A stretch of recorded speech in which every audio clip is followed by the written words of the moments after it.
Yes, we can. Perfect. Yeah, we've got this working now. How do we bring in all the participants? Start. Yeah, I think we're started. Well, I gotta run.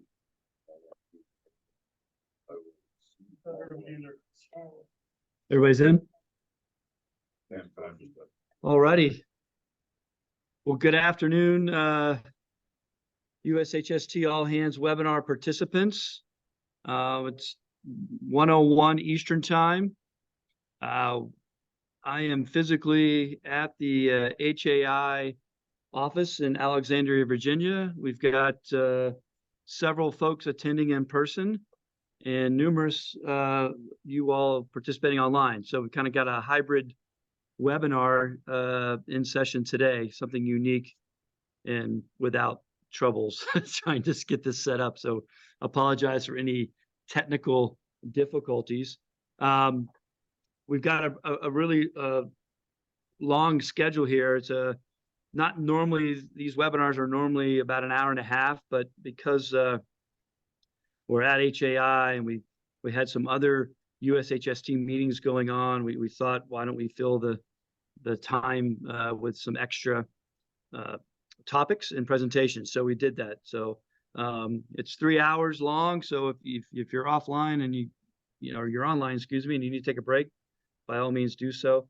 We're looking forward to having everybody attend. We really appreciate all the presenters today. You can see the list there of the topics as well as the presenters. And so again, we're looking forward to this. And since it is a kind of a tight schedule, we'll keep pressing forward. I want to introduce Jeffrey Zimmer. He is a new co-chair with me on the outreach team. And Jeff, if you want to say hi and introduce yourself. Hi, everybody. If any of you knew James Sutherland previously, working with his work on the safety teams, I'm replacing him as best I can. And I'll be joining Chris Young for all the outreach that we'll be having in the next coming year. Awesome, Jeff. Well, thank you very much. Glad to have you helping out. And then with that, I'd like to turn over to Chris Bauer, and Nolan Crawford's here stepping in for Robert, our co-chairs for the entire USHST. If you gentlemen had anything you wanted to say to the folks in the room and online. I'll just go closer to the microphone. Perfect. Thanks everybody for taking the time to participate in the USHST All Hands meeting. It's great professionalism when you take time out of your busy workday and family events and stuff to make ourselves better at what we do in terms of safety, technical prowess, our ability to prevent accidents. Chris Young has put together a real dynamic schedule today of speakers and events. I'm excited to be here and be able to participate in it. As always, if you have ideas and suggestions, there's different conduits to communicate with us, and I encourage you to do so. If there's something that you like, if there's something you don't like, if there's something we're missing, or you think that we could do better, by all means, let us know. My co-chair, Robert Reckert, couldn't make it today. He's in training, and in his absence, Mr. Nolan Crawford, very well known and very well respected aviation safety inspector in the FAA, and particularly in the helicopter community. Hey, good afternoon. I'd just like to echo what Chris and Chris have said. On behalf of Rob Reckert, again, he couldn't be here this week because of some training. Was unavoidable. But thank everybody for being part of the USHST. Thank you for taking time out of your schedule to sit and listen to some of the presentations. I am from the Air Transportation Division, the 135 section. I have with me Tom Luperspeck, another ASI professional known in the helicopter world. If you guys need anything, reach out to us. We'll do what we can. We look for a great opportunity to continue collaborating with the USHST, and just give us a yell on whatever we can do for you. Thank you very much. Awesome. Thank you, Nolan. Thank you, Chris. Thank you, Jeff. So Why don't we go ahead and get started? And for those participants that have been on these webinars in the past, we like to do some polling questions ahead of different presentations. And why don't we go ahead and for our first presentation, we've got Lee Roskop that'll be talking about the accident overview. But why don't we load that first polling question? And looks like we've got that there. From the NTSB's data on fatal U.S. helicopter accidents for the 5 years from 2018 to 2022, what phase of flight was most often associated with the defining event in the accident? Pick one choice there. We got takeoff en route, maneuvering, and landing. And folks are answering. Got about 50–60% participation so far. Let that continue to load.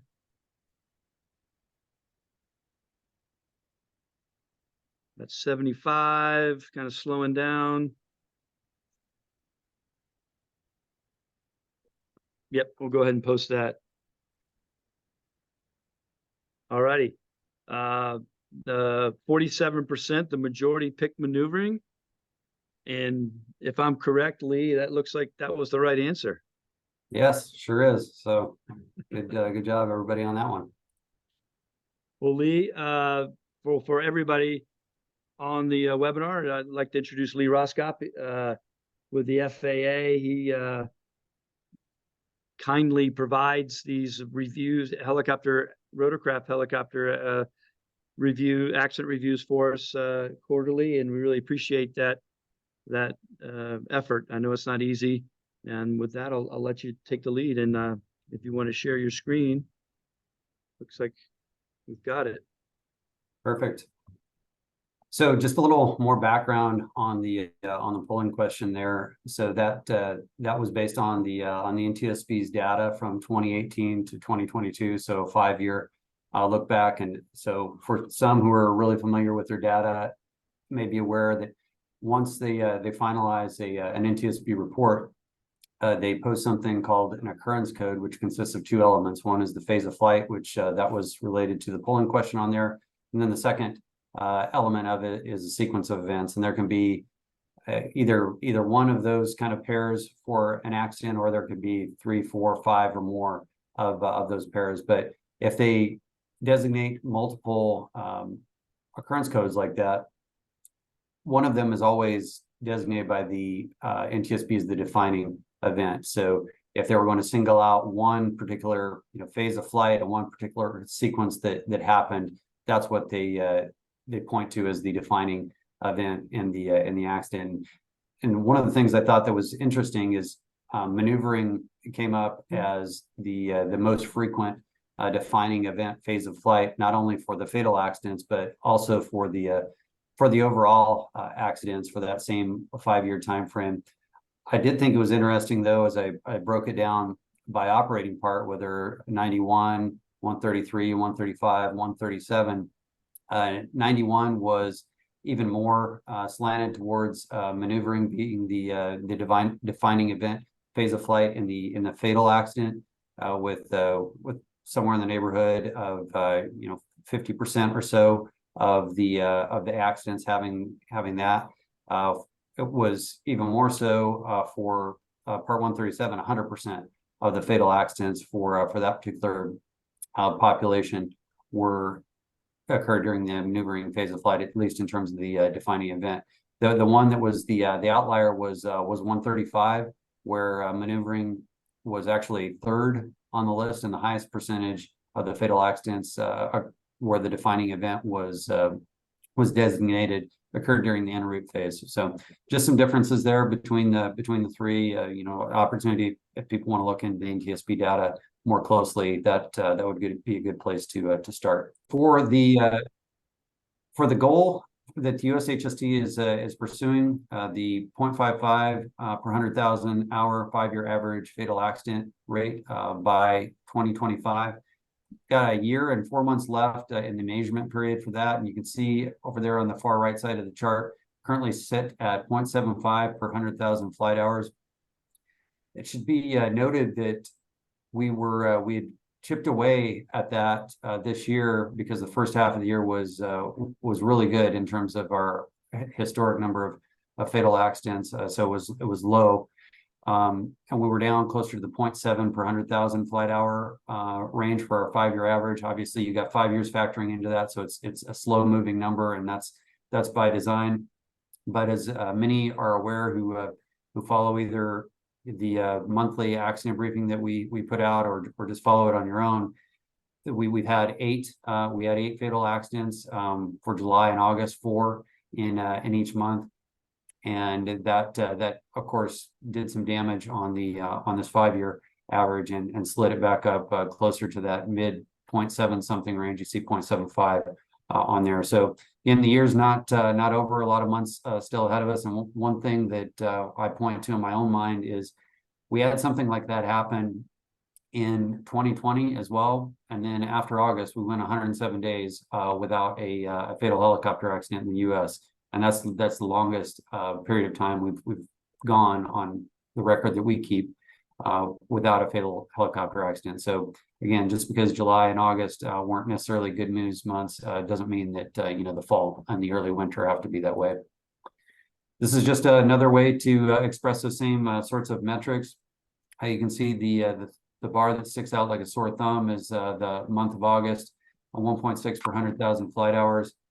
You have the baseline year on the far left, the goal year on the far right, and you can see that all of our in-between metrics, whether the 5 years we have in progress for 2019 through 2023, the years that are going to be included in the goal or our current year, they're all sandwiched there in around that 0.7 to 0.75 per 100,000 flight hour mark. Translating those hours or those rates into what the raw counts actually were, and it will give you a good idea of sort of how the year has tracked. Of course, we got off to the fantastic start with 0 fatal accidents in January and February, and you can see that on the green line that is just tracking horizontally across the very bottom of the chart.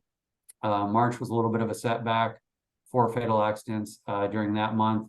Then only 1 in April, 1 in May, none in June, and then, as I said, the wheels sort of came off the last 2 months. July, there were a number of wire strike events that led to the fatal accidents. I say that based on preliminary reports. Obviously, those are still open investigations, so there may be other factors that come into play there. But there was wire involvement. That much we are sure of. And then for August, it was sort of spread out among 4 different industry sectors for a variety of reasons. Wire strikes weren't as prominent in August as they were for July. So this gives you a really easy visual for this. You can see if we sort of cut things off at June here, we had 6 fatal accidents for the calendar year through June, and a lot of white space between this green line, which is the current year, and then this baseline year of 2018 or 2014 through 2018. And so we've had more fatal accidents the last 2 months, July and August, than what we had in the previous six months combined. So, and hopefully we can get some momentum going into these last 4 months of the calendar year and start to get some white space again with the green line below the blue line. This just gives you an idea of those fatal rates by individual year that are currently feeding into our 5-year average fatal accident rate. Again, probably feels like I'm beating the same drum here, but for 2023 through June, we were at 0.41 per 100,000 flight hours. Again, if that would have persisted to the end of the calendar year, you can see far and away it would have been our best year ever. But that's not where we're at now. We gave that back over the last 2 months. So from June to the end of August, it went from 0.41 per 100,000 flight hours up to 0.7. The same is true of the fatality rates. I should say just across the board for fatal accidents, fatalities, and for overall accidents, 50% or more of all of those events occurred over the last 2 months for the calendar year. And for fatalities, that lends itself to where we're at right now at 1.41 per 100,000 flight hours. And then finally for accident rates, again, this was early at the end of June. we were trending below 3 on that one, and then we had 22 total accidents in July, another 15 in August. Again, we have 74 total for the year, so you do the math on that, and 50% of our total accidents happened in July and August, and that leads us to where we're at right now, 3.77 per 100,000 flight hours, which again better than 4 or 5 of the more recent years, but it's not the best we've seen it on the chart, and we know that the industry showed that it was capable of better than that for the first 6 months of the year. So again, no things are pretty tight today for our schedule, so I didn't want to add too many more slides to that, but I did want to continue to make a plug for the helicopter accident dashboard. If you're not familiar with it, this is the QR code to get there. I also linked to it in the monthly email that I send out, the FAA's monthly rotorcraft accident briefing. So if you're not familiar with that briefing that we send to all the USHST participants, and I believe the FAST team also sends it out to a mass email distribution as well, just email me, let me know. I'd be glad to add you to the distribution list on that. And that concludes what I had prepared, Chris. Okay, Lee. Great, thank you very much. I also posted the link to the dashboard in the chat. So folks, if you click down below on your Zoom application, it may be at the bottom or under more, there's a chat feature. You can see the link in there. Also, just to remind everybody, and Lee, thanks again, I really appreciate that. I know it's been a rough 2 months for sure as it relates to accidents for our industry. But I do appreciate you keeping track of all that, because it is certainly relevant information for all of us. For the audience participating, again, if you have any questions for Lee or for any of the presenters, similar to the chat feature, I encourage you to use the Q&A feature at the bottom. You can type in your questions, and we'll get to them as best we can. If for whatever reason you have a question after a presentation is ended, we'll try and follow up. We did get an email or a question for Lee. What's your email address? You want to, there it goes. Lee just posted that. So he's ahead of the game as usual. But yeah, Lee sends out some really great data similar to what he just covered on a monthly basis. And so it's very, very helpful for all of us. And I don't see any other questions coming in. Okay. Well, thanks again, Lee. You're welcome. Appreciate it as usual. All right. We'll roll right into our next presentation, but first we'll start out with a polling question. This will be one of our helicopter safety enhancement updates. Dave Jazura with Rotor Safety will be helping us out here. But the first question: during your initial pilot training, or if not a pilot for any of your organization's pilot training flights, or formal pre-flight risk assessments performed for each flight? Yes for civilian, no for civilian, yes for military, no for military. We'll let the questions come in.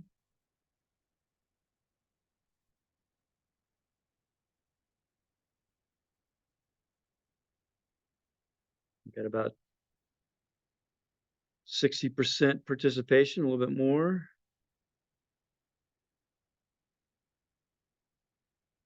Keep coming in.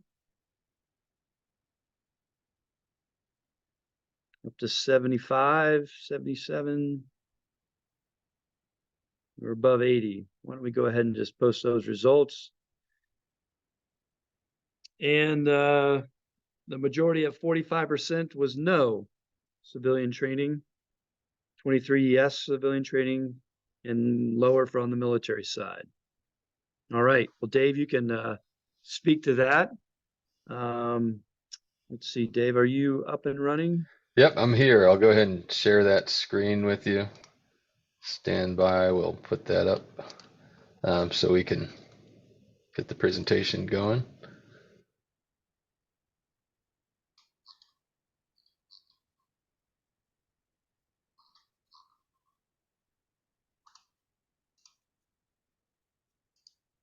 Okay, is everybody able to see the presentation, or does it look like a PowerPoint app for you? Is it full screen?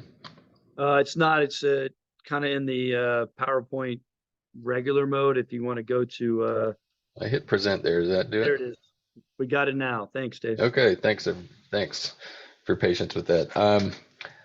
I'm Dave Desura, and I was the focal for the HSE 125 pre-flight risk assessment for student flights. It's still it's been completed in the sense that we closed it out for the outputs, but we're still trying to distribute the materials. This was closed out in the last year, so there hasn't been a lot of opportunity to distribute the information that was in, well, I should say to share the information in a format like this. So I look forward to sharing that. And what I'll do today is kind of go through some of the guidance that was the primary output from this, and talk about the next steps to try to see if anybody's interested in helping distribute some of that information, and then we'll entertain some questions. So this will be kind of a brief overview. There's a lot more information, of course, in the outputs themselves.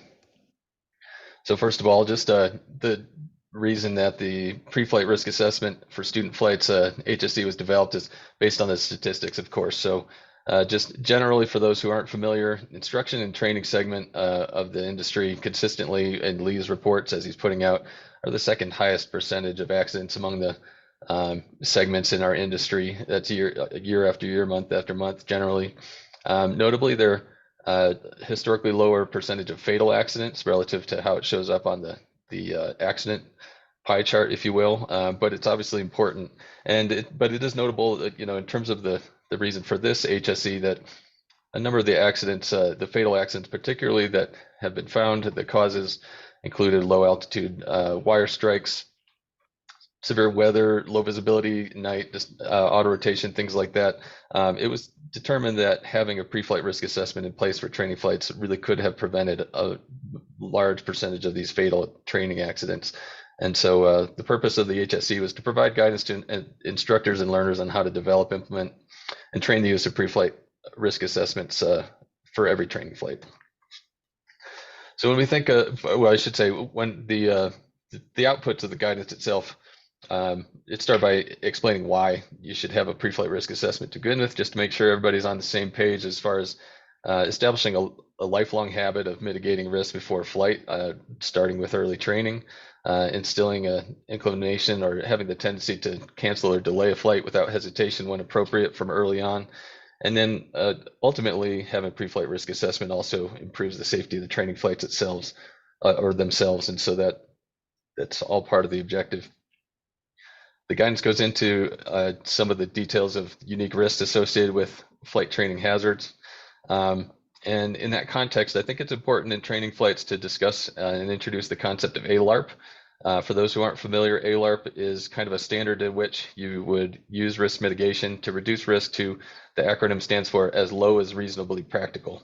So I can think about my training and, well, actually my career, it was quite a few years into my career before I'd really heard the term ALARP and come to understand what it means. But introducing that concept early is really helpful in training. It gives an idea of the, I can think about some of my training, and frankly, I would say AHARP was more accurate. And there were times it was as high as reasonably practical. There were things were being done to have fun and get wild, and it's just not a great way to start. The right culture, and we were lucky at times that there weren't accidents. And I think obviously that it doesn't have to be that way. It should be very much the opposite, where we're really discussing how to manage the risks actively and then help our learners to understand that concept as early as possible to help them on their career. The guidance then continues on to talk about how training outcomes are improved, not just the safety of the flight itself, but you can't do a proper risk assessment without actually briefing what you're going to do on the flight in detail. And then it reduces kind of the risky impromptu operations where things maybe hadn't been discussed or clarified before the flight. In the event that you can change things you do on your training flights, or it's not that that's discouraged necessarily. It's just that doing the pre-flight risk assessment ahead of time makes it very clear if you've already discussed and managed the risk associated with something that wasn't planned, and then you can do a new evaluation before you move into those variable tasks or things that weren't initially discussed. And ultimately, this all results in better training and more safety by defining the training outcomes and and managing the risk together. In terms of, that's kind of the introduction to talk about why you might do this and some of the key elements, but ultimately in the design and implementation, that's what we want people to be comfortable implementing these types of strategies. We saw in that poll that the majority of people don't use some sort of pre-flight risk assessment, and I think we can all agree that in the implementation of that it's likely to reduce accidents. So one of the key elements in implementing any sort of tool or procedure is the buy-in, which refers to the user's perception of value of that procedure. And so there's a couple elements to that. One is just having regular feedback. It's really important that during both the development of the tool initially and once it's in place, that there's a very active feedback loop, so that users who have feedback about the tool have a channel to do that, so that operators or instructors or whoever's working with them can help them develop a process they see valuable. And then it reduces gaming, which means, you know, using the tool to the minimum extent, or maybe manipulating the values in the tool or the inputs to get a desired outcome. And both of those waste the time of the designer or operator. They also waste the time of the person using it entirely, because it renders the tool or procedure useless.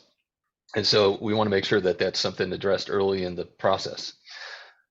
The output talks about the characteristics of an effective pre-flight risk assessment. And so I'm going to go through them briefly here. They're in a lot more detail, of course, in the resources themselves, but usable and practical is crucial.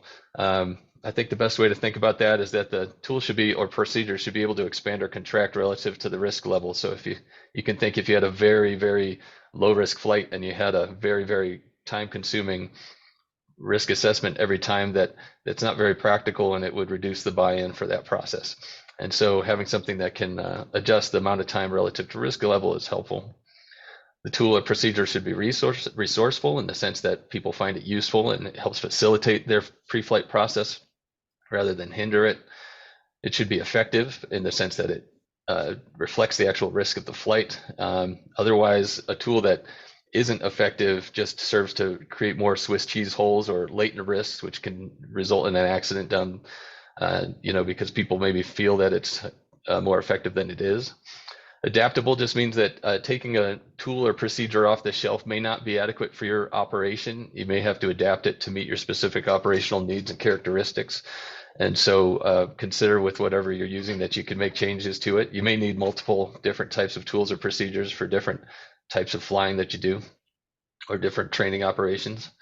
And then two of the most important might be thought-provoking and actionable. And these refer to the fact that a tool you can consider right now, I think it's a fascinating time with artificial intelligence already starting to make its way into some of the, on the fixed wing side, some pre-flight risk assessments.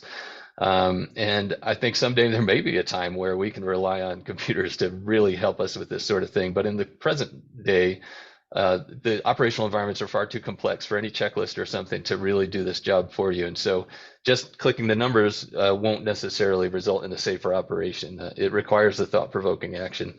And then furthermore, it has to be actionable in the sense that you get an output that says, okay, you have a risk of 9 out of 10 or 6 out of 10 or 20 out of 50, whatever sort of values or kind of representations of risk, even if it's a list on paper that you have. It doesn't actually control the risk unless you take some action to mitigate through the use of maybe personal minimums, establishing procedures, or taking actions to manage those risks. So we want to consider that a pre-flight risk assessment, it's designed to be more than just a go or no-go tool. That would not be adequate to take action following it. We said that it can't replace the risk evaluation of the pilot, and ultimately, in the training environment, for myself, who's been a chief instructor and worked as a DPE and worked with many flight schools, most learners, especially in the early stage of training, they really want a tool to help ease and bring consistency to the complexity of flight planning and risk management. And so in a lot of ways, we're not helping them to basically, they think that maybe it's the operators that are ones that are at fault, in the sense that a student might say, yeah, give me something that I can use to really make sense of all this. They're usually very willing and eager, and we just need to give them that tool. So the documentation explains some of the risk assessment formats that are available. They're listed here. And then there's a number of examples provided so that people can reference and develop their own. On the left, from very simple, like a written risk and mitigation PAVE checklist, all the way to very kind of complex software type databasing tools, which each operation is going to have to, or instructor may have to figure out what works best for them. We just want to recognize that there's value in the process, and you should figure out something that consistently makes sure to close the gaps that may exist in the absence of something formal. So in developing a pre-flight risk assessment, some of the actions you can take, like we said, would be using personal minimums or establishing limits for each flight. And so I think the process isn't complete without that. So the guidance discusses how to incorporate that. The learner should consider what is appropriate for that flight, and it ensures mutual expectations amongst both instructor and learner on each operation. It also reinforces the habit of complying with limits without compromise from very early in training, so that when you reach the limit, you know the trigger point, you had a plan B. These sort of practices are very valuable throughout the rest of somebody's career or flying life, and so we really want to encourage those from early on. Lastly, the guidance talks about how to help learners value pre-flight risk assessment. So a couple of the examples would be to lead by example, start early, show how various operations like the Forest Service use risk management tools to manage risks in their risky operations, how risk management extends the life career and businesses of pilots and operators, and ultimately to make it part of somebody's identity as a pilot is to incorporate the risk management into their value system. So that's a short briefing on what is in the guidance that's out there. Obviously, you can get it on the USHST website. What's happening now is that, as I'm seeking help in distributing and implementing the guidance at more operators. Personally, I've reached out to many flight schools and operators to promote the integration of these practices on a wider scale, which we think is important to help manage risk in the training segment and throughout the industry. And as a DPE, I have the opportunity to debrief this sort of thing in each test. The practical test standards still don't include pre-flight risk assessment, but I understand that they should be coming with the adjustment to the ACS or Airman Certification Standards. But it's an opportunity and a touch point to introduce these concepts. And then I intend to do a rotor safety challenge on the document, or on the, I should say, all the outputs and general content, the expo. So if anybody's interested in getting access to it, helping, has any feedback on the content that's out there or that we went over, or wants to distribute it, please reach out, and yeah, I'd love to have your feedback. Great, Dave. Thank you so much. We did have a question come in from Eden. Do you have insight into the difference in number of incidents, accidents between Part 61 and Part 141 training environments? I don't know if Dave, you would have an answer to that, or maybe even Lee. I don't have any information on that. Yeah, it's a good question that I think, yeah, I don't know if that data is available via the type of information gathered when the accidents and incidents take place. But yeah, I think that sort of thing would be valuable. Lee, do you differentiate when you collect that information? Yeah, so it's interesting on that, Chris. A lot of times it will just go in there as 91 when it's submitted as the report, and it doesn't delineate, hey, this was Part 61, Part 141, that sort of thing. So sometimes if you get into the narrative of the report, you can sort of tease that out. But I think, as Dave was alluding to, it's not one of those that's really readily retrievable. So hard to really run the numbers quickly on that one. Okay. Well, thanks for speaking up. We did have another question come in from Jessica. Are there any data, metrics, numbers that support or prove the idea that having a frat would prevent accidents? And then she goes on, if not, perhaps we can implement something like that via survey. That's a good question, which I especially in the development of this HSE, I sought to settle that. Actually, I think in the HSE, there's, I was wondering if that's something we could put in there, and we don't have the data to support that. And similarly, we don't even have the data to say whether an SMS, whether operators with SMS have less accidents, which we know. Just to draw a relationship between those two correlations, which we have strong confidence in, but we don't have any just data, and it's because of how it's gathered. But a survey is a good question. Ultimately, the only way I think to thread that type of information together would be to match operators with accidents, because even Part 61, 141, the type of like reg under which it was trained, there's a lot of variables at play, and so I think we'd have to know the operators' names and the accidents themselves, and that's not always easy to trace either. So in many cases it can be, but a survey certainly might be valuable. I think the survey, the little poll we did today was valuable. So thanks for asking. Yeah, that's a good point. Maybe that's something we can look at it as part of the USHST, putting something like that out there, working with HAI. And then to your point, we don't have a lot of data correlating SMS directly preventing accidents, but we do know, like you said, it kind of correlates to the fact that, proactive risk management, the FRAT just being one tool. I often hear about people refer to the FRAT as their SMS, and it is not an SMS. It is a component to risk management. And of course, it's, as you said, it's a tool to help to be thought-provoking before you go out on a flight, or even for a maintenance function or maintenance task, to kind of start to think about, hey, what are the potential hazards I might be exposed to? And before I actually get in the aircraft, or before I start turning a wrench, what can I do to help mitigate that now, before I get task saturated and it gets really, really difficult to handle that risk exposure in an effective way. So again, appreciate all the hard work that you and some of the folks at the team that you had to work on this HSC. I did put a link to the HSC on the USHST website in the chat for folks to have access to. So I encourage people to take a look at that. And if you're not using some form of a risk assessment tool, and as Dave said, they come in all different sizes, shapes, and formats.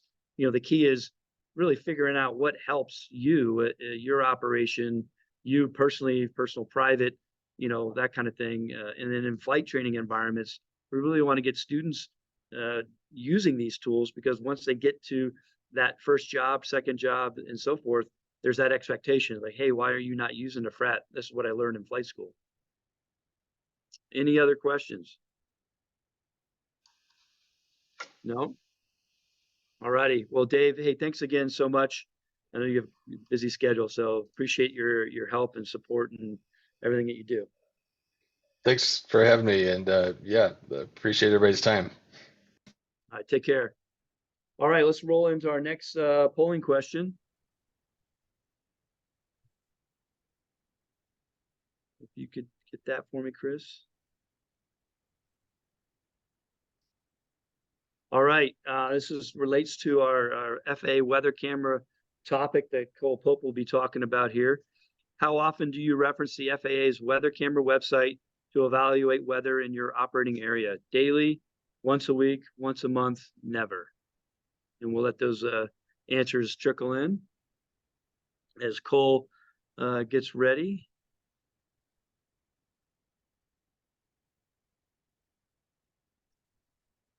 At about 62%.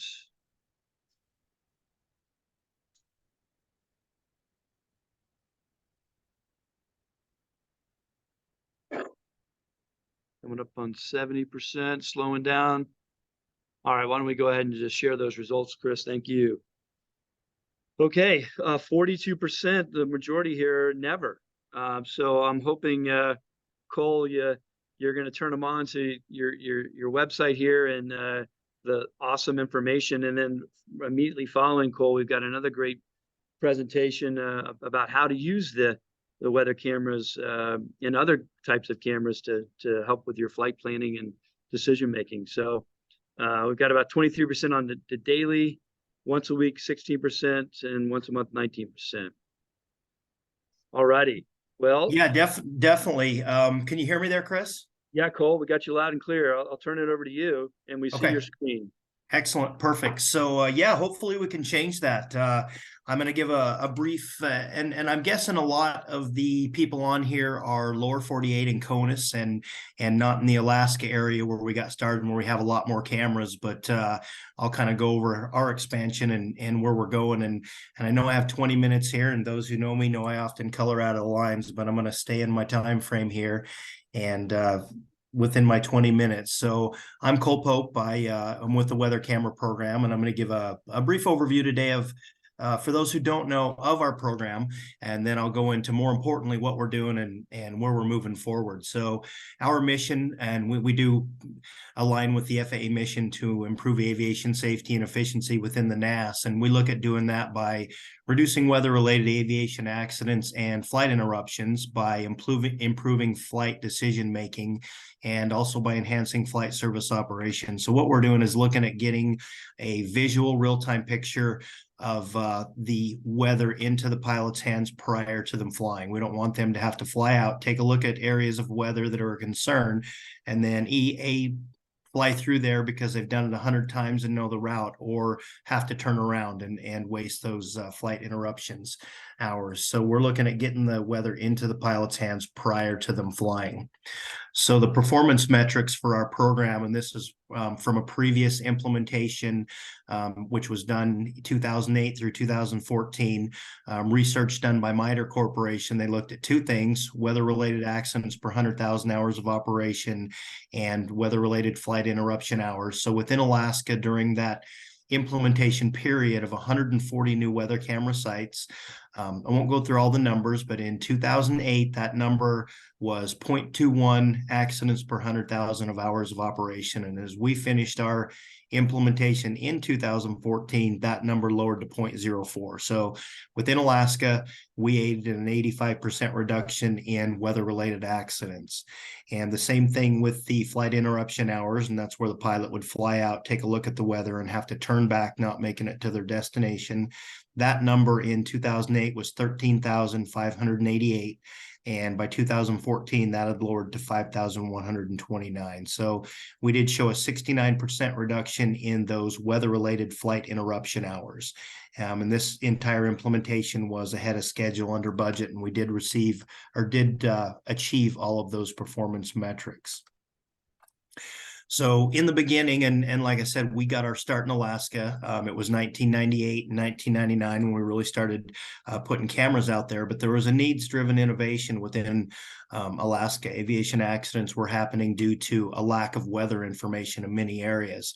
And use this slide. This is one of the two probably more critical or most critical sites that we installed within Alaska. It's called Merrill Pass, where in the middle of the pass, it's an area where pilots would enter from either end of the pass. It's a common thoroughfare from the Anchorage area into the west part of Alaska.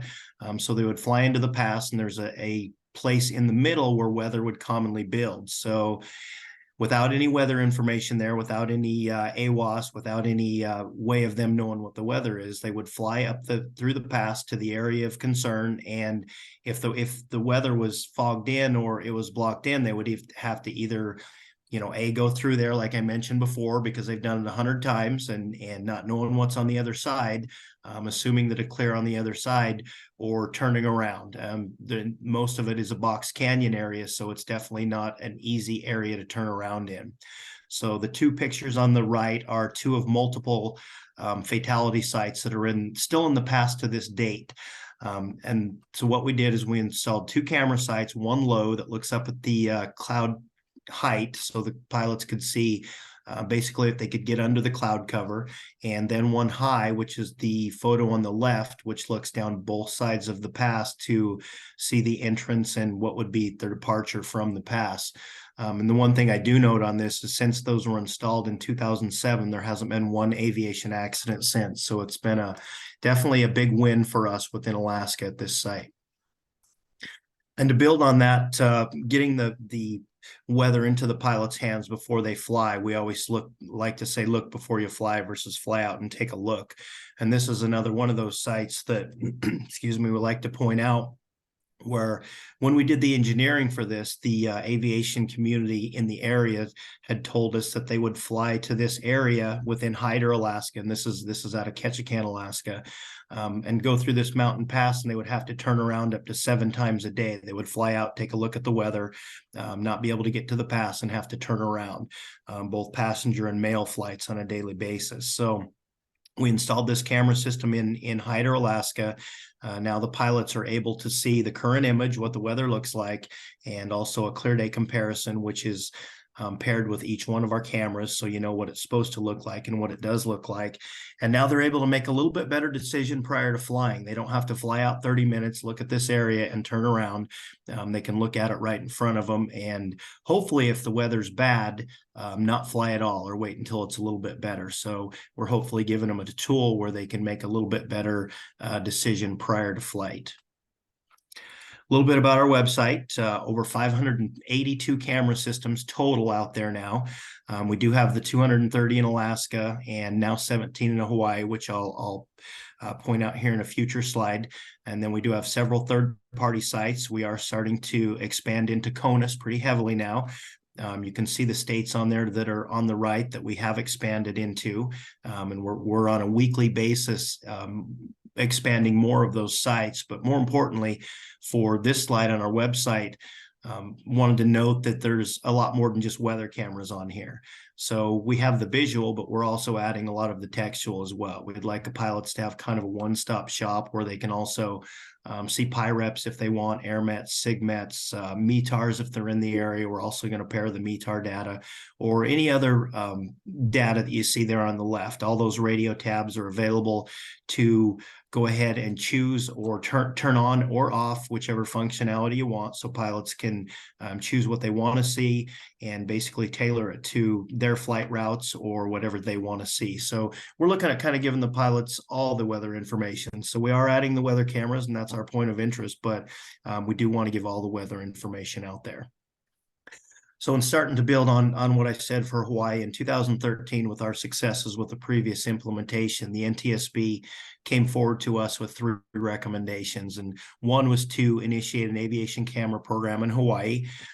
As most of you know, a lot of the aviation community over there is helicopter traffic for tourism, and all of the fatalities that have happened in the previous years. Install an aviation weather camera system across CONUS, mostly mountain passes and other areas of high risk, and then also to equip flight service specialists with the capability to use our cameras for pre-flight and en route briefings. In 2019 and 2020, the Senate THUD committee built upon those recommendations, and that's where we received our congressionally appropriated funding to install this camera systems within Hawaii. So what we did in Hawaii, and I know this is like I said, a big point of interest, because I would say that 90 to 95% of the traffic down there, and my engineers would probably know a better number on that, but most of the traffic we see is all helicopter. There is a fixed wing, definitely, but all of the traffic and the pilots and most that we talk to is helicopter traffic, and that's how we've decided where we're going to put the cameras and where they have problems with weather and where the previous fatalities have happened, and all of that information that we compile. But currently we have 17 sites to date, and you can see each one of those on our website. We do have 9 more that are scheduled to go in. We hope to have all those finished by the end of fiscal year 2024. So at the end of our implementation, we will have 26 camera systems all across Hawaii, and hopefully we'll be covering all the areas, and not all of the areas because we can never cover all of the areas, but we'll all of the high interest areas where there's been problems and common weather that rolls in, and where the pilots have to turn around and deal with these conditions of having to make decisions to fly through or not fly through. Hopefully we have pretty much covered all of those areas to make the Hawaii traffic a little bit safer.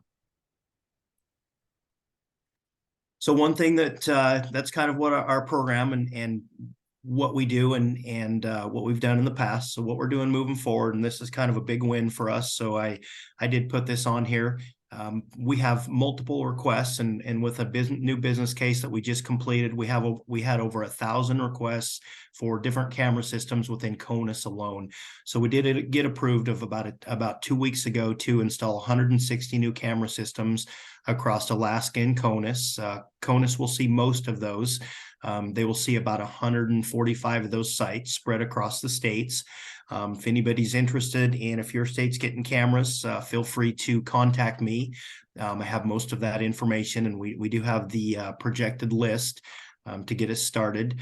But anyway, this is going to be a 7-year implementation, all FAA owned and maintained cameras, all installed by the FAA, and all funded by the FAA. So we're pretty happy that we haven't had any implementation since about 2015, besides a couple of odds and ends sites that we've had here in Alaska. So we're pretty excited that we get to start implementing again, and that we've been approved to install these 160 new camera sites. So for all of the sites that we can't get to, and I mentioned that we have over 1,000 sites. For those of you that do know, we've started to work with the state DOTs, and I'm actually at NASAO currently, a state conference. I'm kind of doing double duty. I'm down here speaking to a lot of state DOT representatives at this time. And what we've done is if you're familiar with Colorado or Montana, they're two of the ones that have done the most so far for state DOT.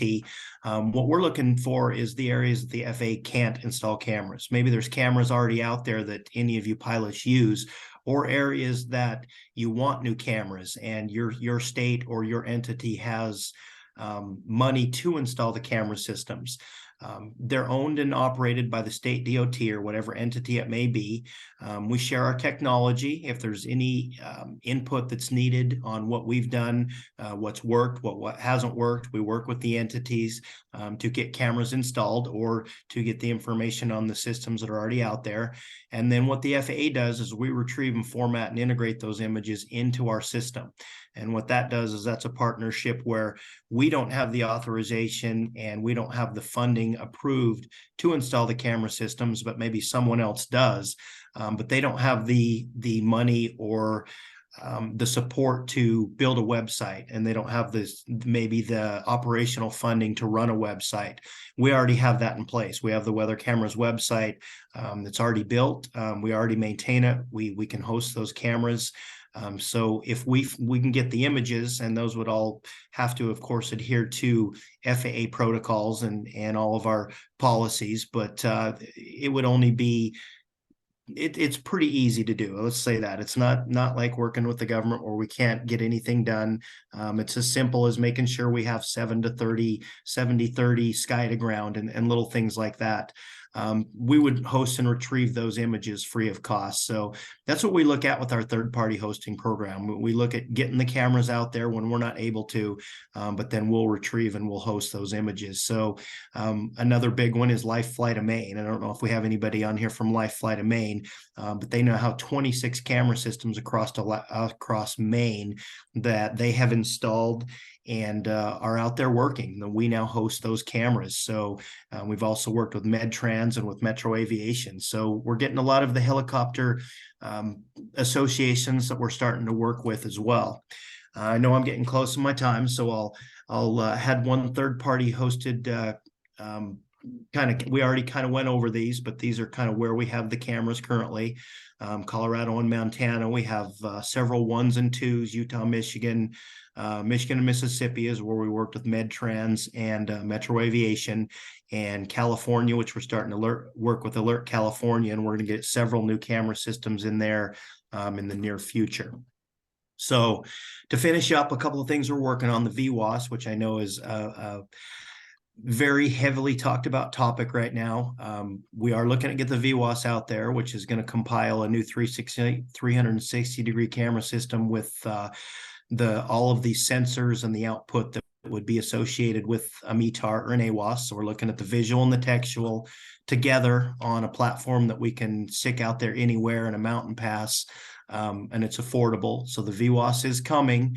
It's definitely going to take a little bit of time, but we're looking at FY25 starting to get that as an approved weather source and also get that approved and get funding. So we're in the process of that.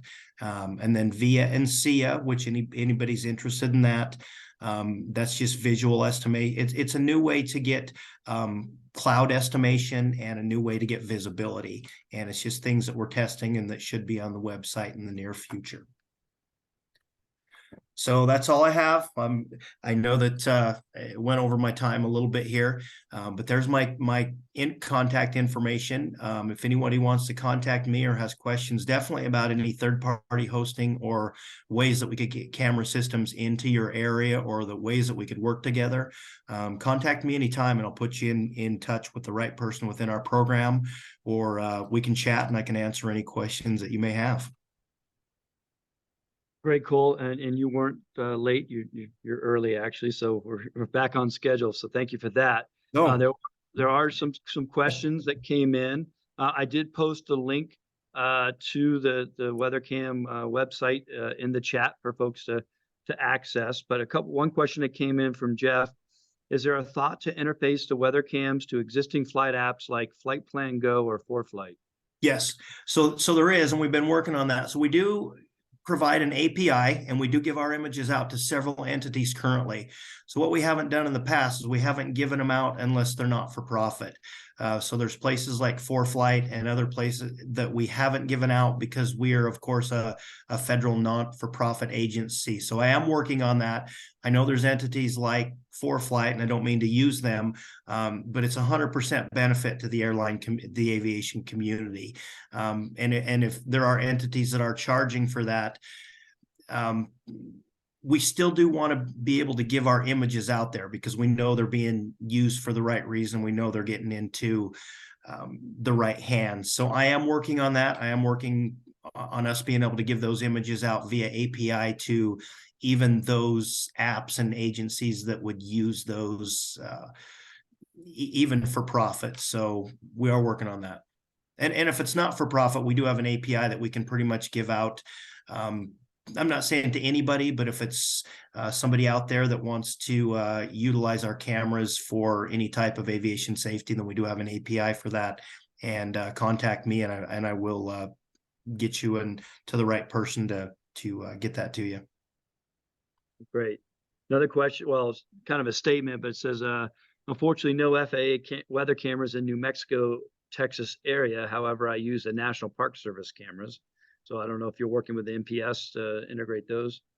I am not, but so I have one person within the program that focuses on just trying to find those cameras that people are using that we are not aware of. So that's something where if you know of cameras that you use, please email me or use the link on the website to let us know.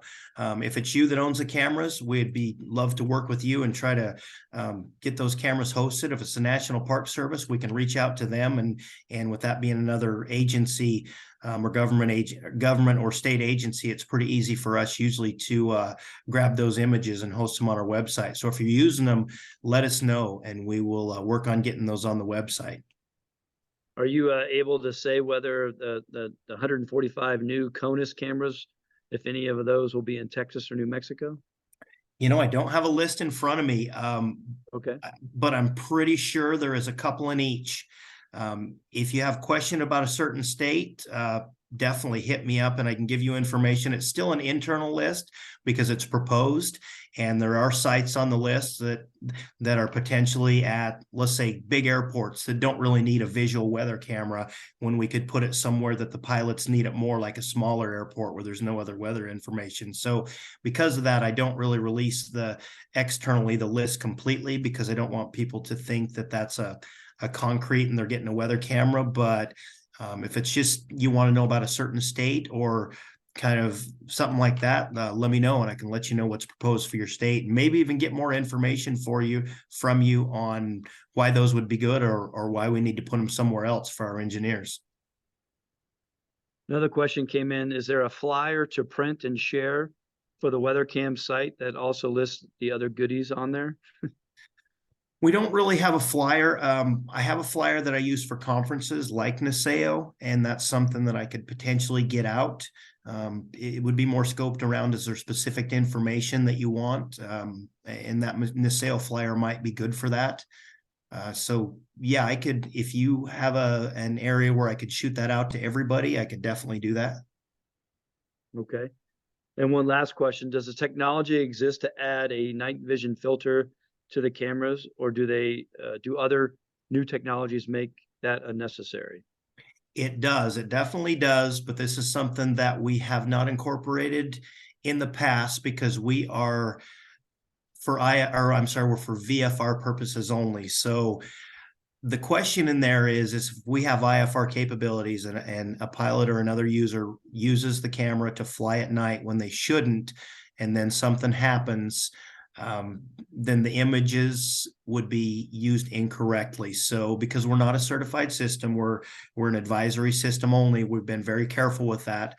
That's something that in the future, and it's been requested quite a bit, so you know, and it's something that is coming down the road sometime in the future. But how we approach that and how the FAA gives that to the public, those considerations have to be made, you know, how the cameras are used, and are we giving something that could be used for IFR when we are only a VFR product? So good question, and I get asked it a lot, and we are definitely looking at that for the future. I think just having a night filter on the camera. So Do you have that in Maine? Yeah, so Josh Dixon from Life Flight of Maine, we have 29 of these up with plans for another 20. Even though they're not displayed on the site, to answer the question, the technology does exist, and it's ours are actually IR. So the problem we have with it though is when you position the camera and like the rotating beacon is coming around at an airport or something, then that kind of blanks it out and it flips out of IR mode, and then it has to be dark again for it to go into IR mode. So the technology is there. It's just our interface that we have for our cameras is not the same as maybe those that the FAA has. Definitely, and it's more of a making sure that we're adhering to, you know, the FAA policies and procedures, and nobody's getting in trouble doing something they're not supposed to. You know, it's all those rules that we have to try to work around. I mean, I would love to be able to give all of these different functionalities that pilots and other users want, but then I have this big list of rules that I have to follow as well, unfortunately. So that's kind of where we're at with that. Hey, Cole, this is Chris Bauer. Thanks for another great presentation. Thanks, Chris. I had sent you a list maybe about a week or so ago of about 60 links to different DOT cameras, but in there was the National Park Service as well. Did you receive that? I did, and I passed that along too. So our lead for our third party is Weston Curry. Since I got that from you, I have not been in the office at all. So I did forward that to him, and I can follow up with him to see where he's at on that. But he actively interfaces with all of our third-party vendors or potential third-party vendors, and also looks for new cameras out there ongoing. So my guess is that he is working on that. And I just haven't talked to him this last about week and a half because I've been on travel at Niseo and another travel, so I just haven't been in the office. But yeah, he is definitely. I forwarded that to him, and he will be looking at all those, and hopefully we can get some of those on the website. Yeah, please let us know if we can help you in any way. Yeah, thank you. I appreciate that. Great, cool. I appreciate it. There was one other comment. Alert wildfire.org has some cameras as well. I don't know if that's a nonprofit, but Okay. another place to check out some cameras. But there again, Cole, thank you very much. Yeah, thank you very much. Everybody have a good rest of your day, and thank you. Great. All right, well, let's move on to our next topic. Let's get the polling question going there, Tom, if you can load that. This is for weather camera utilization for flight planning and decision-making. We've got Casey Batterson with Air Life Denver and Jason Fossen with Idaho Air Rescue. And if that question can pop up, you find that, Tom? Okay, here we go. That's for topic number 4. There it is. All right. There's actually 2 questions. What kind of visibility does an AWAS ASOS report? Is it flight or prevailing? And then the second, what is prevailing visibility? What the pilot can see out of the cockpit, the horizontal distance that objects can be identified over half of the horizon, and the average distance that can be seen in all directions from the observation point or station. So we'll let those questions come in.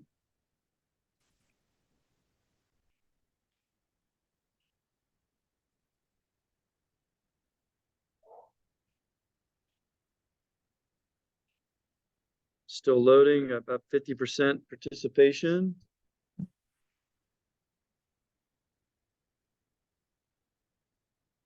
Keep letting people answer.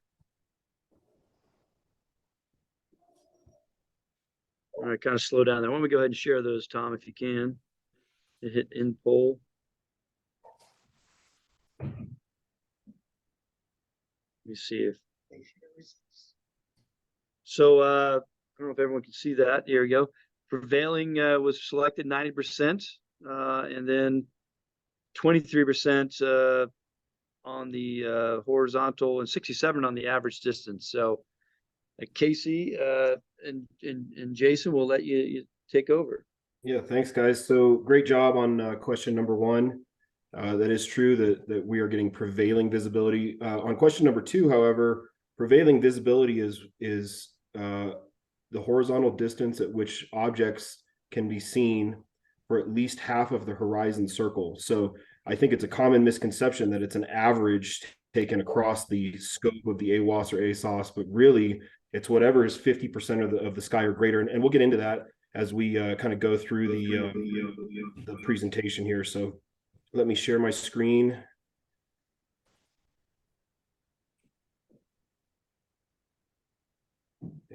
All right, we've got that in kind of the basic PowerPoint. If you want to go ahead and there you go.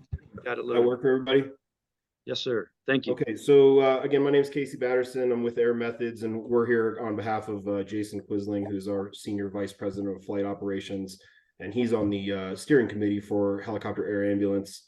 I work as a senior lead pilot for the Air Life Denver program. I'm a training captain in the 407 and the variants of the 407s that we have. And I'm also a DPE. I work out of the Denver FSDO area. Jason Fossen is joining me today. He's a senior lead pilot up in the Air Idaho Rescue Program, which is in the Idaho Falls, Driggs, West Yellowstone, and Salmon, Idaho. So obviously some pretty remote areas, and he's got some great perspective on what they're using. Today, what we wanted to talk about was kind of how we use cameras to help us make decisions. And as part of that discussion, I think we need to do a quick review on the weather information that's available to us and what it provides and what it doesn't provide. So, weather system as a whole, really built from very early on for airport to airport navigation. And most of our kind of weather products are really built for aerodrome to aerodrome navigation. And what that does is it presents some challenges, as most people in this group will know, when you aren't navigating from an airport to airport, and especially for VFR flight, when we really need to understand what the weather is doing in between two areas that may or may not be what we would consider traditional airports. Obviously, a helipad is considered an airport as well, but very rarely do you have a helipad with an AWAS or an ASOS, and almost zero have TAFs associated with them. So just want to do a quick review of the weather system. So the TAF obviously is really only applicable within 5 miles of an aerodrome. And not all aerodromes produce TAFs. So one of the common things that we like to brief with new pilots is really we want people to get out of the habit of just checking the METARs and the TAFs and assuming that a TAF is intended as an area forecast, because it really isn't. It really is meant to be kind of focused in within 5 miles of whatever aerodrome it's for. In Colorado, just as an example, we have an immense area, and as well, I'm sure Jason can agree with this, in Montana, Wyoming, we have these enormous areas of space that lack any TAF information. There are areas without airports, or there are areas where the airports simply just are not experiencing enough IFR traffic to necessitate a TAF. So it presents a challenge when you don't have specific forecasts. just as a note for the group, if you are not familiar, you can go into the TAF discussions on the NOAA website, and that can really offer a lot of perspective. And you know, obviously the forecasters are in there and they're typing out kind of the why behind what they've put in the forecast. And what you'll see is that sometimes they are anticipating weather. However, the anticipation does not meet the criteria to put it into the TAF. So there might be a statement in there saying, we expect fog to form south of the I-70 corridor, however, not to the extent necessary to put it into the TAF. And so as a helicopter pilot, when we aren't going from airport to airport, that can offer some perspective as to whether or not they are expecting clear conditions or are they expecting reduced visibility. And it just didn't quite make the TAF as far as the criteria that they would need to put it into that forecast. Also within that, for our student pilots or even long-term professionals, there are great links to terms that the forecasters use that you may not understand. And so sometimes it can be as simple as clicking on a hyperlink that they have in there, and you can start to kind of gain a vocabulary so that reading these forecast discussions becomes easier as time goes on. So wanted to offer that. So a TAF is a great tool, but it doesn't always exist. And the TAF is really not intended to be a large area forecast. However, as a DPE and as a training captain, we have seen that many pilots tend to use them as that. And so I think it's a mistake for us to do that in general as an industry, and we want to make sure that people are understanding what the intent of that forecast is. The FA, which is area forecast, was replaced with the graphical FA. It's an amazing tool. However, it's a forecast, not a guarantee, and it is using the graphical output from the National Weather digital forecast data. So essentially, in a lot of cases, that GFA is to some extent a computer's best guess as to what might occur over large areas. And when you're talking about making very specific routing in between scene responses or hospitals, that product could be very accurate, or it could be really inaccurate depending on how well the computer did for the day. So it's, I think, also an important thing to recognize, when does a product have human intervention or input, and when is a product purely based on the computer's best guess. And I'll show you again later on in the presentation kind of where that can really come into play. We do have model output statistics, which is the MOS forecast. That is a purely data-driven, computer-driven forecast. So at some of the smaller airfields that don't have a TAF, products like PreFlight or on the aviationweather.gov, you can get to an MOS forecast. However, again, it really should be known that that does not involve human input. It is essentially a data-driven computer's guess as to what might happen based on the fact that with that pressure, with that wind direction and speed, and with that humidity level in the past, this is what has occurred. So an MOS can be a great tool for areas that lack a TAF. However, again, it should be known that they lack human input, and the accuracy suffers. One thing that is nice about an MOS is that it includes forecast temperatures and dew points, and then also it goes out a little farther than some of the TAFs. However, obviously, as with most forecasts, the further out that you look in any forecast, generally speaking, the less the accuracy. So take that with a grain of salt. We have the HEMS tool, which for anybody who has not utilized that, I think hopefully it's something that's being taught to new pilots and shown. We certainly take a lot of time introducing this to our new pilots who may or may not have seen this, especially coming out of the military. Sometimes this isn't a commonly used thing. So it's a great tool. However, it is using essentially METAR data and hyper accurate terrain maps to, again, make a computer's best guess as to what might be occurring. And so again, I'll show you some actual slides where you'll see where this can be a very useful system, but there are also times where it has inaccuracies. And like all the other weather sources, we as pilots need to understand what it is providing and what it's not providing. And because of that, it is not a sole source weather product. And I'll kind of explain what sole source means on the next slide. So my presentation here is hopefully applicable to a lot of people outside of Part 135 or HA operations. But when we say sole source weather, it implies an approval to use something as a sole source, as the only source of information to make a go or no go decision. And an approved weather means may not be a familiar term for somebody that's flying Part 91 or at a Part 61 flight school or a Part 137 operation.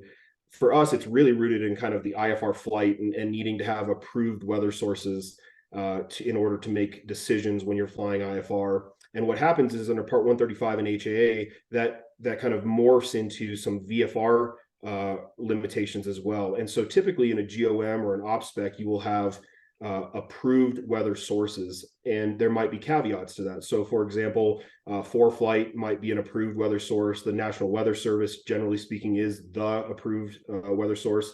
And then they might have other things like the HEMS tool or other third-party websites that can be used, but are not meant to be a sole source. That you must use them, but cross-compare them with other things.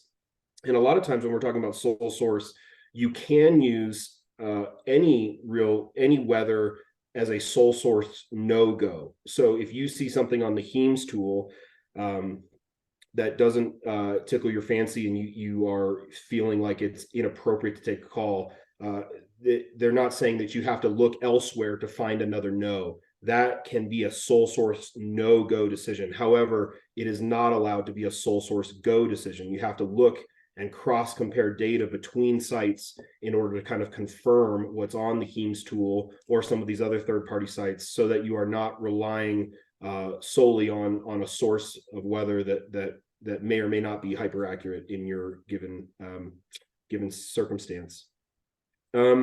National Weather Service, lots of different products on there. And then I just want to have a note here too, that the third-party products, and there's hundreds and hundreds of them out there that will, generally speaking, be getting their information from the National Weather Service and then just displaying it in some type of user-friendly way. So airnav.com or avnwx.com or SkyVector, these are all really great websites and they're very user-friendly. However, we need to know whether or not they are held responsible for the accuracy of the information. And what I mean is, when we go through and approve a weather source for Part 135, those approved weather sources have to meet certain performance criteria.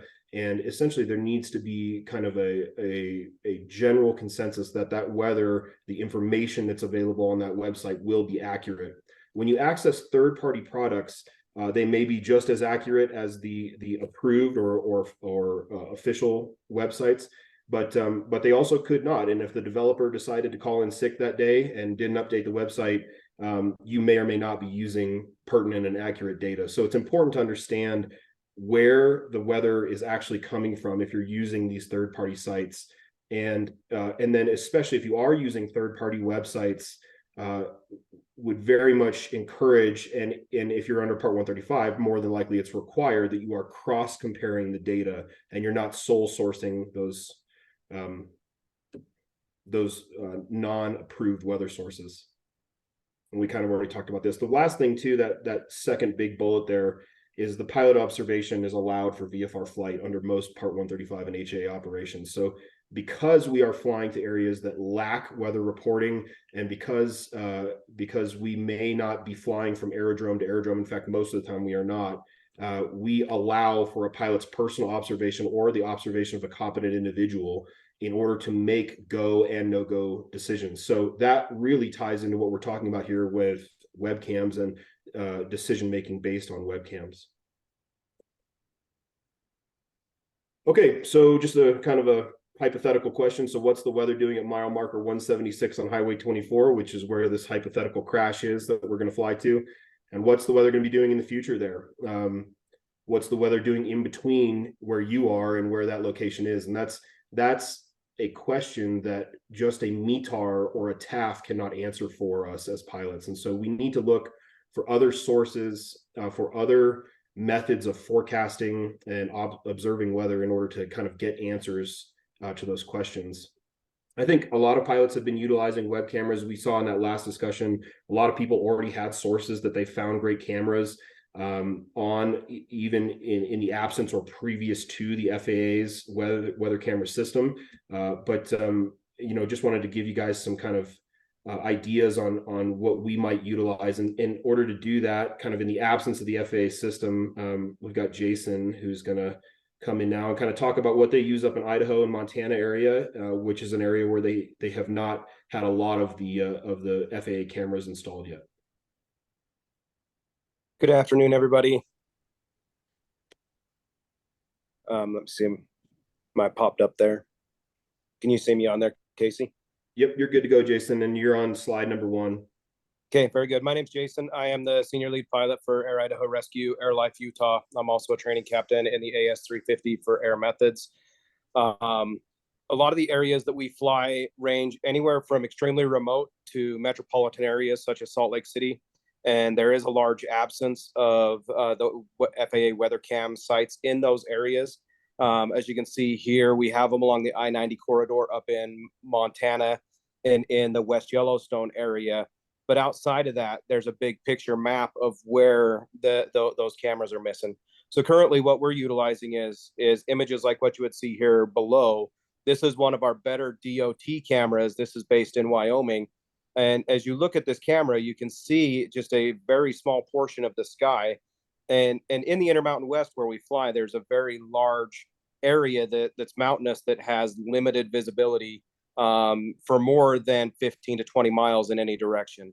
So a weather camera in this instance will only give us that visual representation for a very small distance that we can utilize. There's multiple cameras throughout different areas that we're able to use, but typically we're relying on the DOT cameras, as you can see here. Go ahead to the next one, Casey.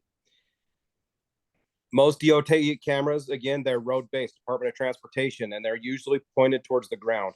The ones that you can see in this one that we utilize, they have very, very minimal weather information to it. You can use this to try and determine whether there's going to be the potential for fog or limited visibility, depending on the precipitation. When we utilize these, we have to use these in Congress with multiple different weather sites.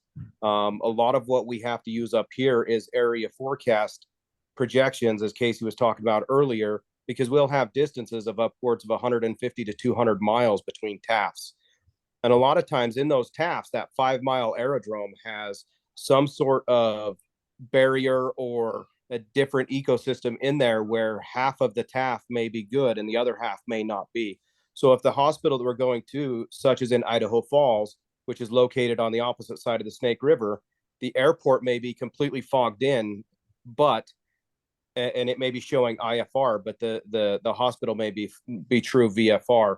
And this conversation being paced more towards HAA, for us, that's the difference of being able to get a patient into that hospital versus not. So utilizing DOT cameras, it works, but it's not the best option for us to be able to use. A lot of times it's the pilot observation that we use. Some of the restrictions that you're going to have with the DOT cameras is they're not always operational. They may be broke down. There's not always the necessity to get them back up as there would be with the FAA sites. With the limited weather reporting throughout the region, as I mentioned earlier, a lot of times we're using our pilot observation where we will have to fly up to a pass, as Cole was alluding to earlier in his presentation, and look over the other side to see if there's the potential to continue the flight. A lot of times we have to launch multiple aircraft on a single flight request. Those multiple aircraft being rotor and fixed wing to make sure that one of us can accomplish that flight. So there's a lot of restrictions to it. And most of that fly and go see can only take place during the daytime, where we don't have the restriction of nighttime operations to deal with. The mountain passes in these areas for helicopters and airplanes are almost always used for our passage. So in Colorado, as Casey will speak to, most of the mountain passes there have either AWAS stations or these weather cameras put in. So there's a huge restriction in the rural areas, even in some of the metropolitan areas such as Salt Lake. they have better weather reporting, but there's still a lot left up to the pilot to see from the cockpit. Perfect. Thank you, Jason. Really appreciate it. So without FAA weather cameras, here's just a kind of a list of some different sources that we have. And I was fortunate to be kind of a big part of the implementation in Colorado. And I'll kind of explain that with the FAA or the Colorado owned FAA style cameras that we have. But here's some other examples of how we might use cameras. The DOT ones, we have weather stations like the Davis weather stations that a lot of people have linked up, and those are not aviation weather level instruments, but they can offer perspective, especially if you have 20 or 30 of these weather stations that are agreeing with each other. You might be able to kind of gain some more confidence in what's actually going out there. Some cities and municipalities have cameras that you can log into, enter a queue, you can pan, tilt, zoom them. I'm going to show you an example of one that I helped design. I'm going to exit this real quick and bring it up. This is Vail, Colorado. Hopefully everybody can see this, but this is a camera. I helped design this helipad when they redid the hospital. And originally we were talking about putting an AWAS station, but the AWAS was somewhat cost prohibitive. And instead of installing an AWAS, we elected to install a pan, tilt, zoom camera in addition to a less expensive Davis weather station. And so in this, you can see that I've got presets, and I can look out to the east towards Vail Pass, and I can see right over here whether or not I'm going to be able to get through, and then I can zoom the camera up towards Vail Pass and see if the area is clear. So this is a kind of again just an example of something that we said, especially during the day, this oftentimes is slightly more useful to us, because what we need to know is not what the weather is doing directly in Vail, but what is it doing on the pass in between us and Vail, and can we get there? And the scenario that I've got for you guys will kind of show that process. But that's an example of a webcam that we have, and we give that login info to the HAA operators in the area that might be utilizing that. We have ski areas that have great webcams, although, again, they're a third-party source and there's no requirement for them to maintain them or keep them operational. Sometimes the cell networks in eastern Colorado, we've got Viero, which has a lot of cell towers all over the eastern portion of our state. And Viero has put web cameras on top of many of them that are live video. So the fact that they're elevated and generally speaking, looking in the directions that we might fly can certainly offer a lot of perspective during the day, and even sometimes at night if they're in close proximity to highways or well-lit objects. So anyway, just some examples of what we might use. Real quick, I wanted to talk about this, about getting the FAA camera system in Colorado. And one of the big things that happened essentially is that as a air medical operator, Air Life Denver asked me to go and go to a meeting with the Department of Transportation. And essentially what happens in Colorado is they tax the sale of jet fuel. And through that tax, money is set aside for airport improvements. And some airports are purely federally funded, and other airports are funded in part by the state DOTs. And most state DOTs have an aeronautics division that is specifically dealing with the aeronautical infrastructure in that state. So every once in a while we get invited to these meetings, and it's mainly the HAA operators that are asked, where do we need more weather? Do we need lights on certain runways? Do we need additional AWAS stations? And maybe 4 or 5 years ago at this meeting, I suggested that maybe we should look into an Alaska style weather camera system, because again, in my opinion, it is at times more usable than just an AWAS. And for the amount of money that you spend on a single AWAS station, you might be able to install 10, 20, or 30 of these cameras. And obviously Cole could speak to that as far as the cost and how they work. But anyway, so Colorado, the Department of Transportation, kudos to them. They took the feedback, they asked other operators agreed, and that's kind of how we generated this weather camera system in Colorado. And so I wanted to offer that up for the group, because I would very much encourage all of you to kind of get involved with your state departments of transportation and try to gain an understanding of how funding happens. How do they gain money, and where is the money going? And like I said, this really wasn't a difficult thing. It was just the Department of Transportation asking the operators what we wanted, and we said we would really like some cameras, and Alaska's got a great system. And now we've got I think almost 50 cameras in the state, and it's constantly going up. So anyway, just wanted to run through a scenario. So again, we go back to that original question: what kind of visibility does an AWAS report? It reports prevailing, which is whatever is 50% or greater of the sky. So here's a quick decision-making scenario. It's October in Colorado. This is an actual call, and the images that I have for you are from that day, from the actual call. I was asked to go to Vail to pick up a neonatal patient. Temps in the mountains are beginning to be consistently below freezing at night. It's about a 30 to 35 minute flight, and we need to cross the Continental Divide between 11 and 14,000 foot. Also, getting to Vail is multiple ridge lines. It's not just a single up and over from Denver. You have to go through 2 or 3 mountain passes depending on your routing to get there. So I want to show you what the HEMS tool showed when I received this, and I don't know if you can see my mouse, but I'm based right here by Centennial Airport with the helicopter that I fly. So Vail is located right in the middle of all this red and blue.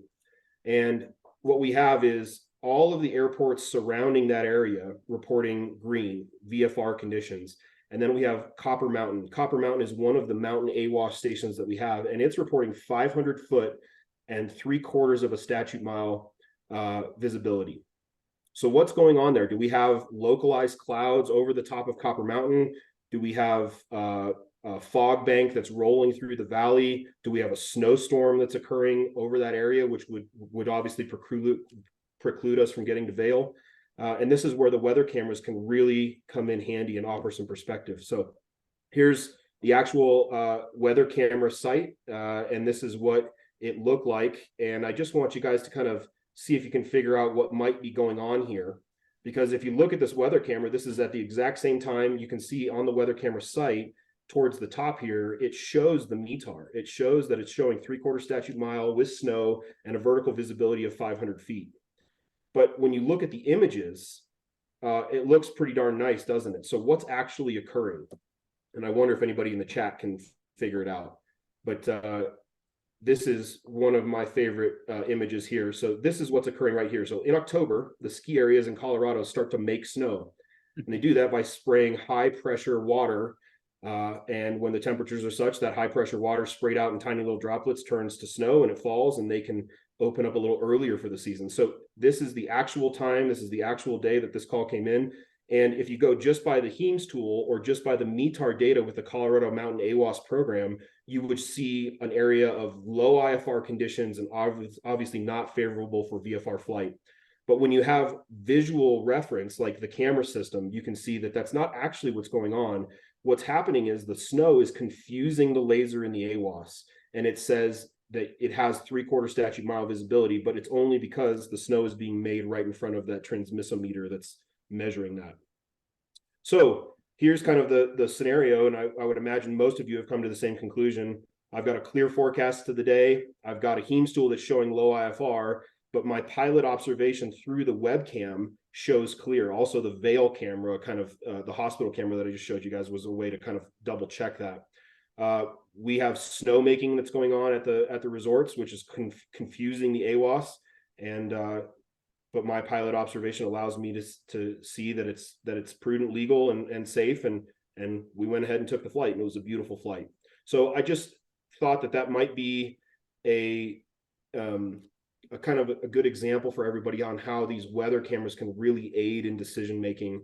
And it's twofold, in my opinion. It's understanding what the weather sources are actually telling you, understanding what prevailing visibility means, understanding that even at an airport, you could be on one side of an airport and it can be completely clear, but the AWAS is reporting 1/4 of a mile or 1/8 of a mile visibility because 50% of the sky in the other direction is obscured by a fog bank. And then once we understand that as aviators, we can use that information to make more informed, better decisions about whether or not it's prudent and legal and safe to take flights. Some limitations: we do have maintenance issues on them. They are located a lot of times on these big mountain passes.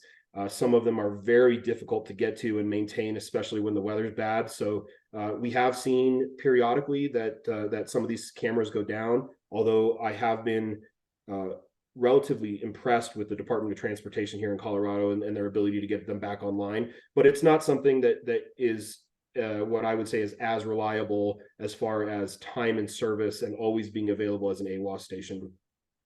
We have limited use at night, which we'll talk about. We think that especially for HEMS operations, HAA, and going back to what Cole said, there may be some concerns on how the general public might use these, but we do an enormous percentage of our flying is VFR nighttime flying, and statistically that is some of the most dangerous flying that we do, where our accidents and especially our fatal accidents occur. So adding night vision capability to these cameras, or adding lighted areas where even if it doesn't have a night vision signal, but there's a light across on the mountain pass or something that can show whether or not you have 3, 5, 10 miles visibility, certainly could be useful. And then anything that allows the pilot to pan, tilt, and zoom can really be helpful, so that you can get total perspective. And it sounds like that VWAS system that has a 360-degree field of view might be kind of moving towards that.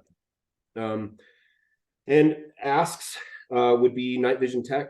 We hope that the program expands. Mostly what we've seen in Colorado is that we've essentially placed these where AWASs are already in place, whether that's a mountain AWAS program or an airport. But we would like to see these placed in areas where we do not have AWAS stations, or in conjunction with new AWASs if the funding is available, so that we can gain perspective, because there are still quite a few mountain passes that do not have any AWAS or camera systems.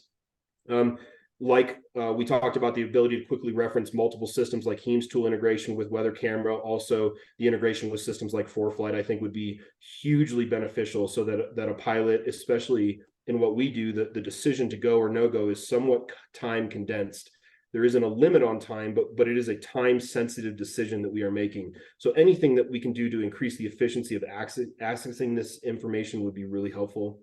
And the last thing that would be a personal ask is that, as the advisory circular for the development of helipads is updated on the next one, I know we just came out with a new one, but I believe very strongly that the suggestion should be made to add camera systems to hospital helipads.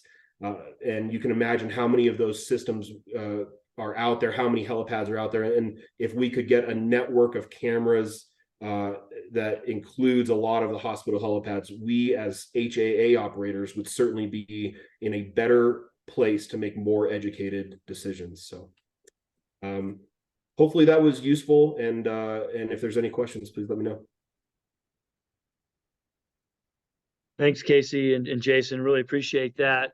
We did have a couple, 2 questions. One from Greg. What if your pilot's observation contradicts the local METAR? Which I think in your example probably answers that question, but I'll let you speak to that briefly. Yeah, I'll give a funny one. We had in Goodland, Kansas, we had the AWAS system was reporting 1/8 of a mile visibility for weeks on end. And what it ended up being was a hatch of spiders that happened on the AWAS station. And I always joke that I'm guessing that it took them 3 weeks to fix it, because they had to wait 3 weeks to find somebody that was willing to go fight all the spiders to get them off of the AWAS station. For IFR flight, generally speaking, that would not be allowed. You're not allowed to use pilot observation. And I can't speak across the board, but for VFR flight, there are many times where a pilot observation is sufficient to make the go or no go decision. The only caveat I would throw in there is that the METAR and the AWAS systems are going to affect the way that controlled airspace is controlled, right? So if you have less than 1,000-foot ceiling, less than 3 miles visibility reported, that class Echo or class Delta to the surface is going to be operating under instrument flight rules. And regardless of the current conditions, you would still be held to potentially getting special VFR clearances in or out of there. So there are times where the pilot's observation can be sufficient to make that decision when the AWAS is obviously not working properly or not giving you accurate information. But there are other times where controlled airspace, you would really want to be careful on making sure that you understood the operational rules of the airspace that you're in. Thanks. And then the second question from Jessica. Casey, can you summarize the approved sole source weather resources? Yeah, so that would vary based on the HAA Part 135 operator, but typically what I have seen is that it is the National Weather Service. So it would be the METARs, the TAFs, the forecasts that are put out by the National Weather Service, and then certain operators may even allow the HEMS tool to be a sole source, but the operator that I work for, Air Methods, does not. And that would be kind of based on the standards office that certificate is held in. Also, for us, PreFlight is what we utilize as a company for currently for our flight planning. And because PreFlight has demonstrated a certain level of accuracy and has really pursued the authorizations to be a part of an electronic flight bag, for us, PreFlight is approved as a sole source weather, because they're getting their information from the national weather sources, and they've proven that they are accurate enough of the time to be kind of approved as an electronic flight bag. So that's what you'd be looking for is something directly from the National Weather Service or from a flight service station, obviously something that's FAA funded and approved, or something that is approved for the operator based on the fact that it's used as part of an electronic flight bag. Thanks, Casey. That's very helpful. And the presentation was great. I live in Colorado too, and didn't realize the resources that were available. So good on you and the rest of the team for utilizing that.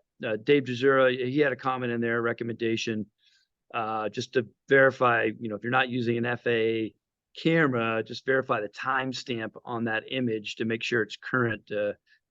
He said had times when cameras show out of date imagery, which can lead to misinformed decisions. So that's a good recommendation. Absolutely.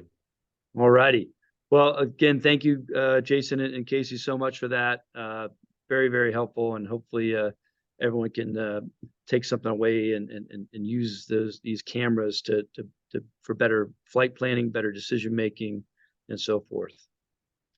All righty, let's jump right to our next topic. We're just a little bit behind here. If Tom, you could put up that next question. We're going to talk about the FAA Lessons Learned Library. Vanessa, I think it's Steiger, is that right, or Steiger? I apologize, Vanessa, if I got that wrong. It's Steiger. Thank you. Steiger, thank you. That question's up there. Have you ever visited the FAA's Lesson Learned website to enhance your aviation knowledge and safety practices? We'll let folks answer that.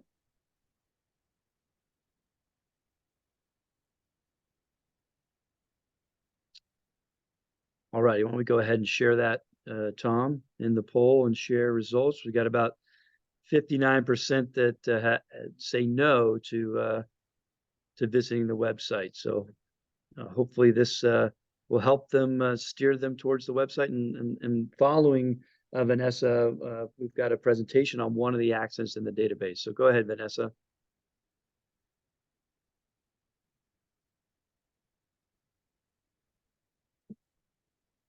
Great. So good afternoon. My name is Vanessa Steiger, and I'm an aerospace engineer with the FAA, and I'm in the Safety Program Management branch in aircraft certification. So today we're going to dive into the lessons learned from Civil Aviation Accidents Library. So it's kind of good to hear that this is going to be new information for a lot of folks.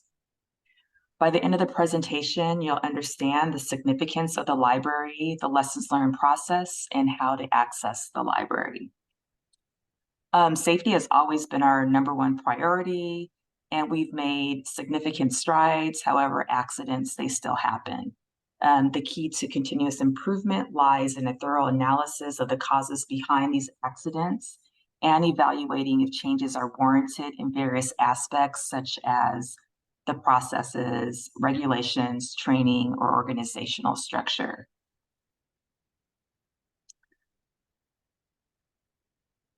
The causes of today's accidents are rarely unprecedented, enhancing our ability to recognize an accident's precursor can be significantly improved by understanding lessons from the past accidents.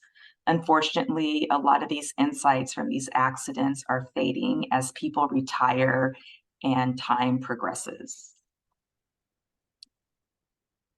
So the FAA, with help from industry, developed the lessons learned from Civil Aviation Accident Library. It began back, I want to say, probably in 2006, and as a repository for lessons learned. It was publicly released in 2009. Currently, the library consists of a total of 115 accidents. We are consistently adding accidents to the library. We have a very small team, so it takes a lot of time to develop these accident modules. Our lessons learned team derives the lessons from accidents and captures the very high level insights that are applicable across the board. These lessons represent safety knowledge, which transcends manufacturers, model aircrafts, operators, and even time and culture. This process is not about assigning blame, but really reapplying valuable safety knowledge. The process for incorporating lessons learned into an accident module begins when 4 conditions are met. The first one is the issuance of the accident report. The second one is the completion of the accident resolution.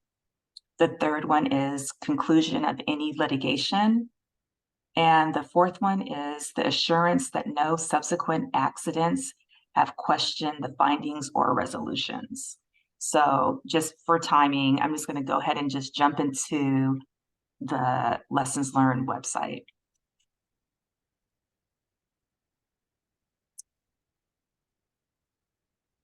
So hopefully everybody can still see my screen as I switched over. We're still on your PowerPoint.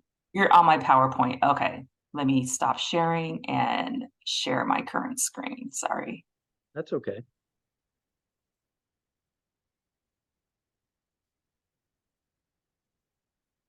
Yep, now we got it. Okay, got it. Okay, perfect.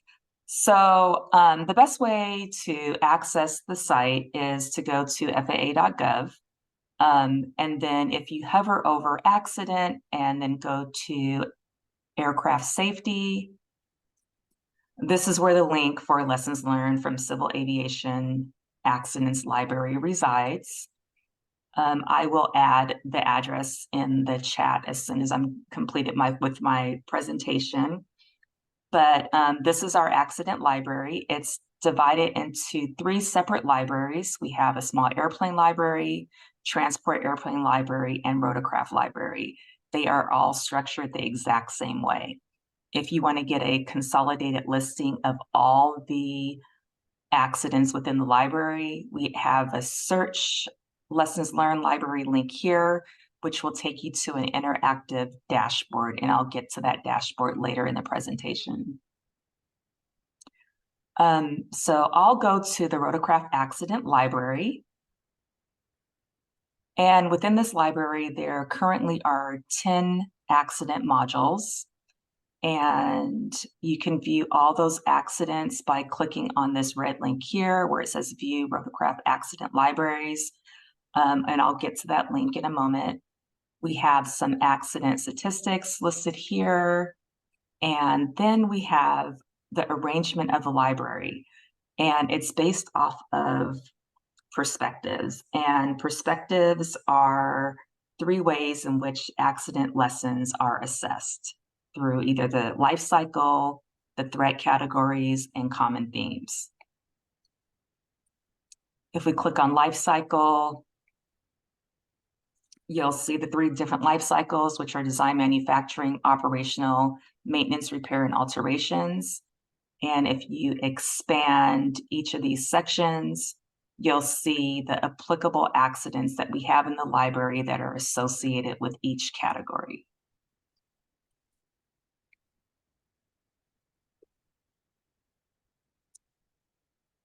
As we go back to the previous page, with the other perspectives, very similar in nature. If you expand each section, you will see the applicable accident. So that's a way to navigate to various accidents. Another way to navigate is by viewing the actual library here. And as I mentioned before, there are 10 accidents for rotorcraft, and they're all listed here. So just some very basic information that's here within on this particular page.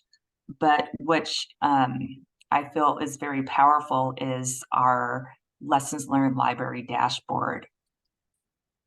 And if you go to this particular page here, you will see the dashboard, which is a Tableau dashboard. And right now we are in the rotorcraft section of the library or the dashboard, but we can select each icon up here and it will take us, it will display the relevant accidents related to this particular type of aircraft. So for small airplane, we actually have 10 accidents. For transport, we have 95 accidents currently in the library. But what makes this dashboard very powerful is that you're able to search based on various features or characteristics of the accident. So you're able to search by operator, the life cycle. If there's a particular AD or regulation that you're looking for, you can type that here and see if there's any related accidents. These bar graphs are also, you're able to filter by on the bar graph. So if I click here on human error, I get a subset from the 10, which is 9. And I can see the accidents here. And then if I can further filter down, I'll do system component failure, non-power plant. And it shows that there are currently 2 accidents. And our next presentation is going to be on the Sundance helicopter. So I'll just go ahead and open up that page.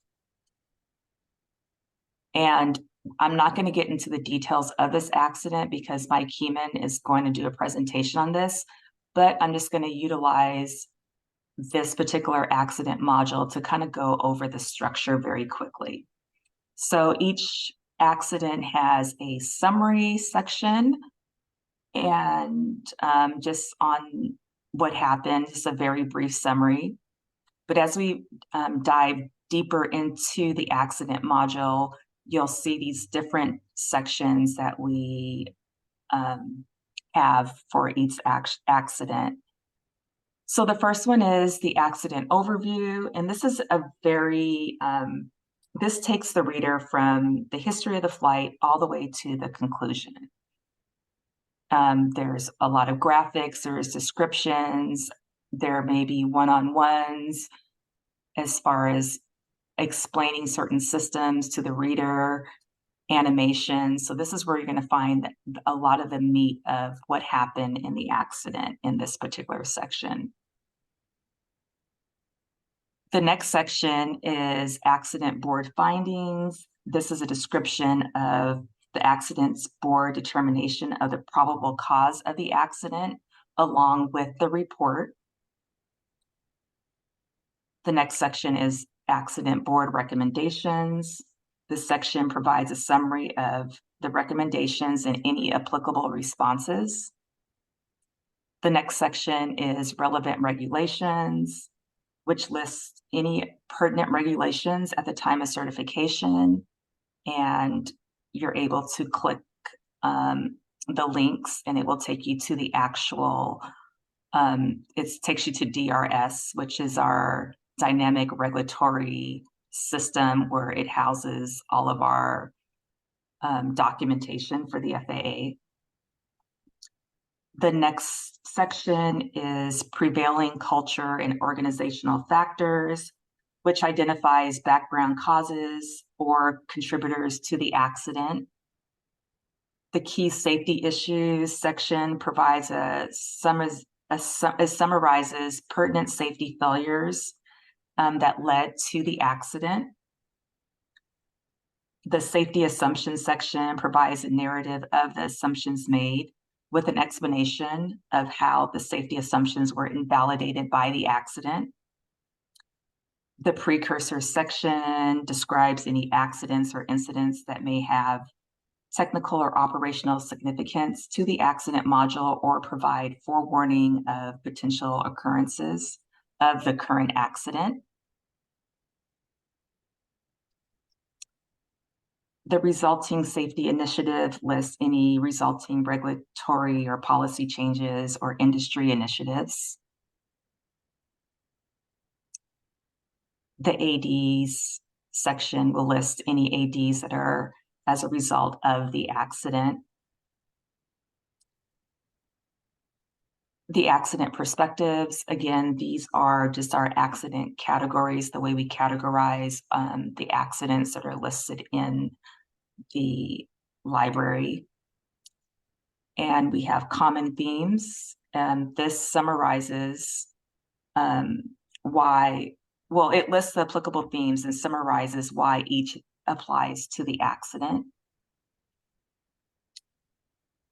Then we have our related accidents and incidents. These are any applicable related accidents, and it links to those accidents and also reports as applicable. And the most important section is the lessons learned section. And this always includes at least one fully developed technical related lesson with the associated threat category, and also at least one fully developed common lesson theme. So I know we're running short on time, so this really concludes my presentation on the library, but I encourage everyone to take a look at this library, and if there's any feedback on it, we have a contact us button down here where you can submit any feedback or suggestions to our team, and we're always monitoring this mailbox. So if there's any questions, I'll just stop sharing and we'll go from there. Thank you.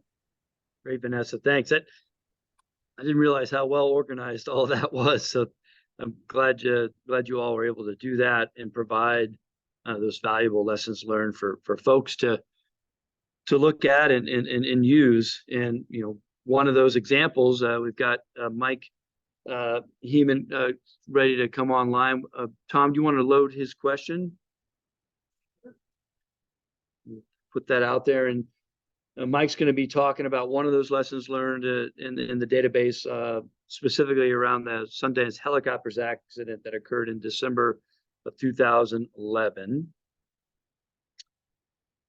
And that question, if for folks, if they are familiar with this event, what are the key safety issues identified from the Sundance AS350B2 accident? And you can see the different options that are listed there. I'll let folks participate.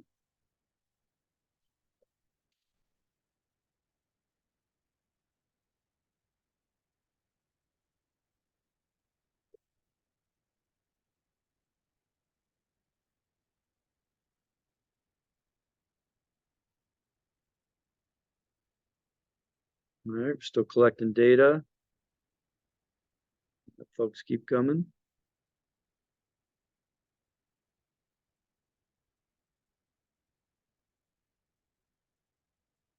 All right, why don't we go ahead and end the poll and share those results, Tom?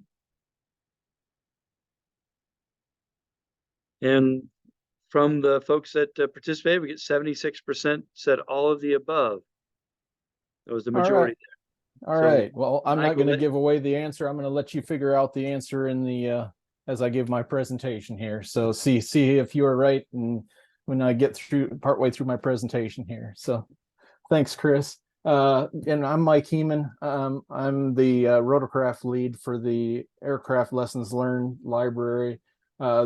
You'd probably notice that there's a lot less rotorcraft accidents in there than there are large transport. We've just been working, the large transport stuff started about 15 years ago, and we've just been adding rotorcraft accidents for about the last 3-4 years or so. So that's why there's not too many in there. We're in the process of adding a lot more. Matter of fact, hopefully this time around we add another 5 accidents over the next year here. So we're currently working on more to be added.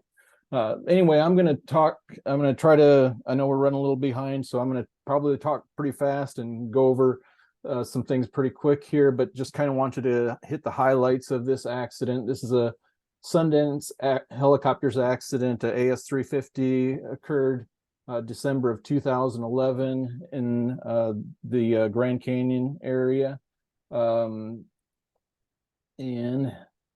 these are just some of the areas that I'm going to touch on here. These are some of the things that, you know, it's not every one of the items that Vanessa pointed out, but you know, some of the key ones that have a lot of good information on them.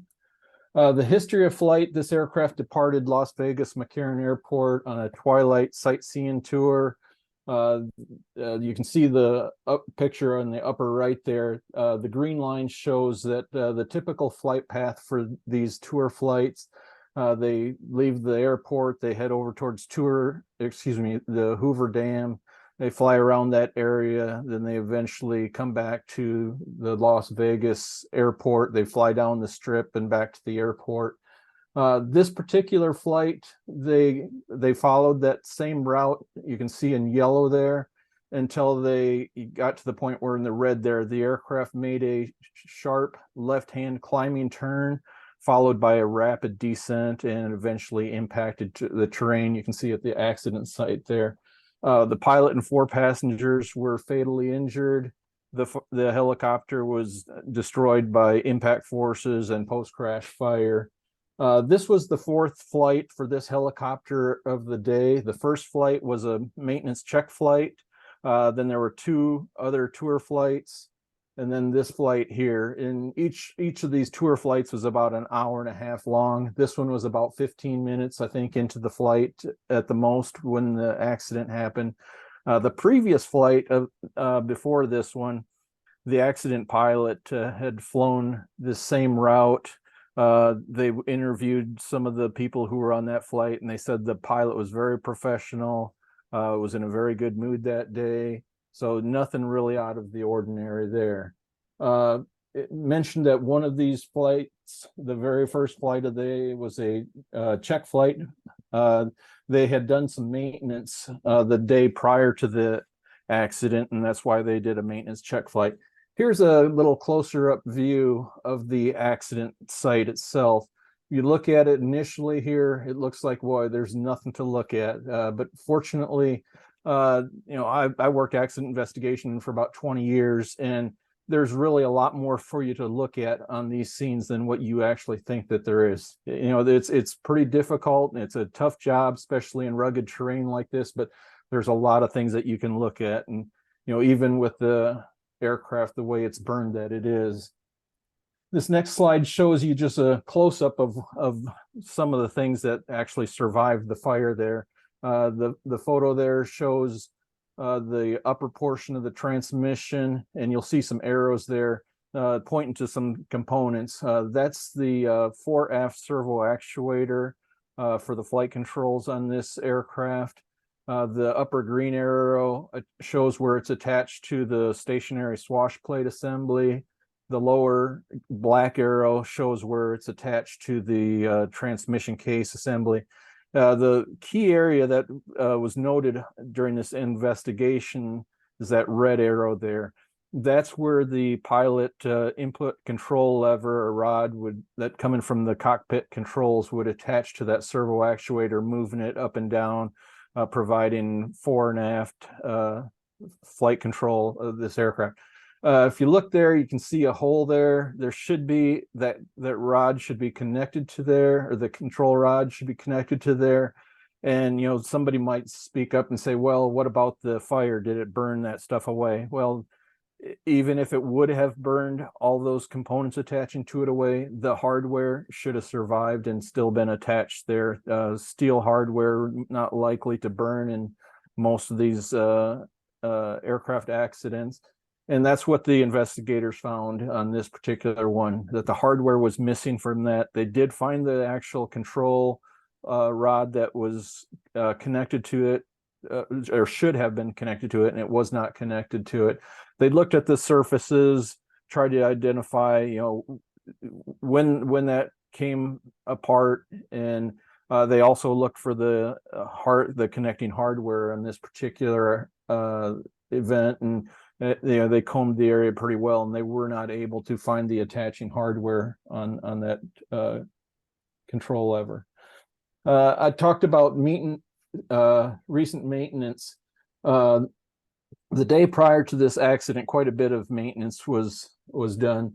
The fore aft servo was replaced.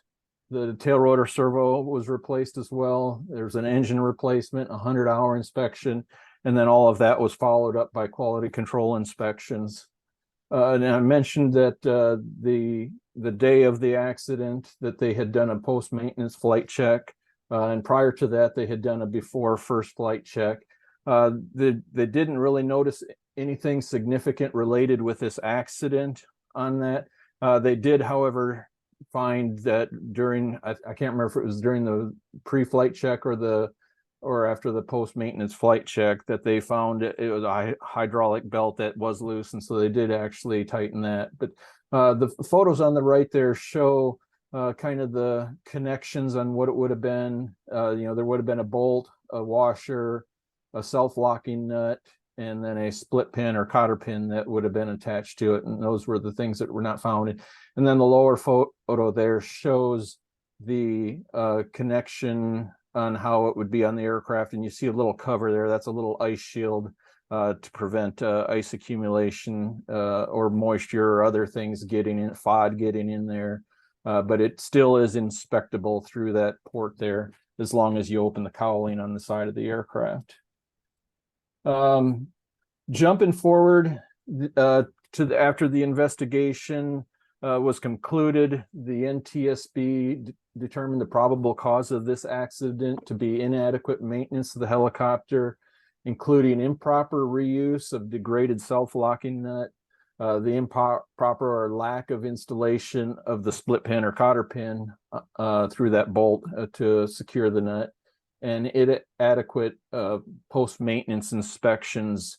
They felt that these other things were not done properly, and the inspections should have caught it. And there's actually about 3 different inspections that should have caught it: the post-maintenance inspection, then the pre-flight inspection, and then the post-maintenance. The pilot does an inspection as well, and it should have been caught in one of those 3. Anyway, the result of it was basically what we saw, that the servo input control rod came disconnected from the fore-aft servo and causing the helicopter to be uncontrollable and crash. Contributing to the improper or lack of the installation of this split pin, the investigators believe that could be mechanics fatigue, and also lack of clearly delineated maintenance tasks to follow. And also contributing to the inadequate post-maintenance inspections, they felt that there could be inspector fatigue and also lack of clearly delineated inspection steps to follow. The reason for that is because both the maintainer and the inspector were asked to come in on their normal off day to perform these tasks. From the interviews, they both felt that they had gotten plenty of rest before they came in, and they didn't believe that it affected them. But the investigators, based on their long hours, they typically work 12-hour shifts when they're doing this maintenance, and this was towards the end of the day that they were performing these tasks. So coming in on a day that they're normally not scheduled to work, and then work 12 hours, and then pretty very sensitive tasks that they're accomplishing. So that's why they felt that was a factor. And then also the maintenance manual was those of you that have worked on the French Eurocopter and Airbus helicopters, the translations on those manuals isn't always the best. And the investigation team felt that it would be better if there was actually some work cards, kind of like how the typical military uses for performing maintenance tasks, where it's step-by-step procedure to do this, and you check off the block and go forward. And So that was why they felt that there's could be better inspection steps and maintenance steps to follow.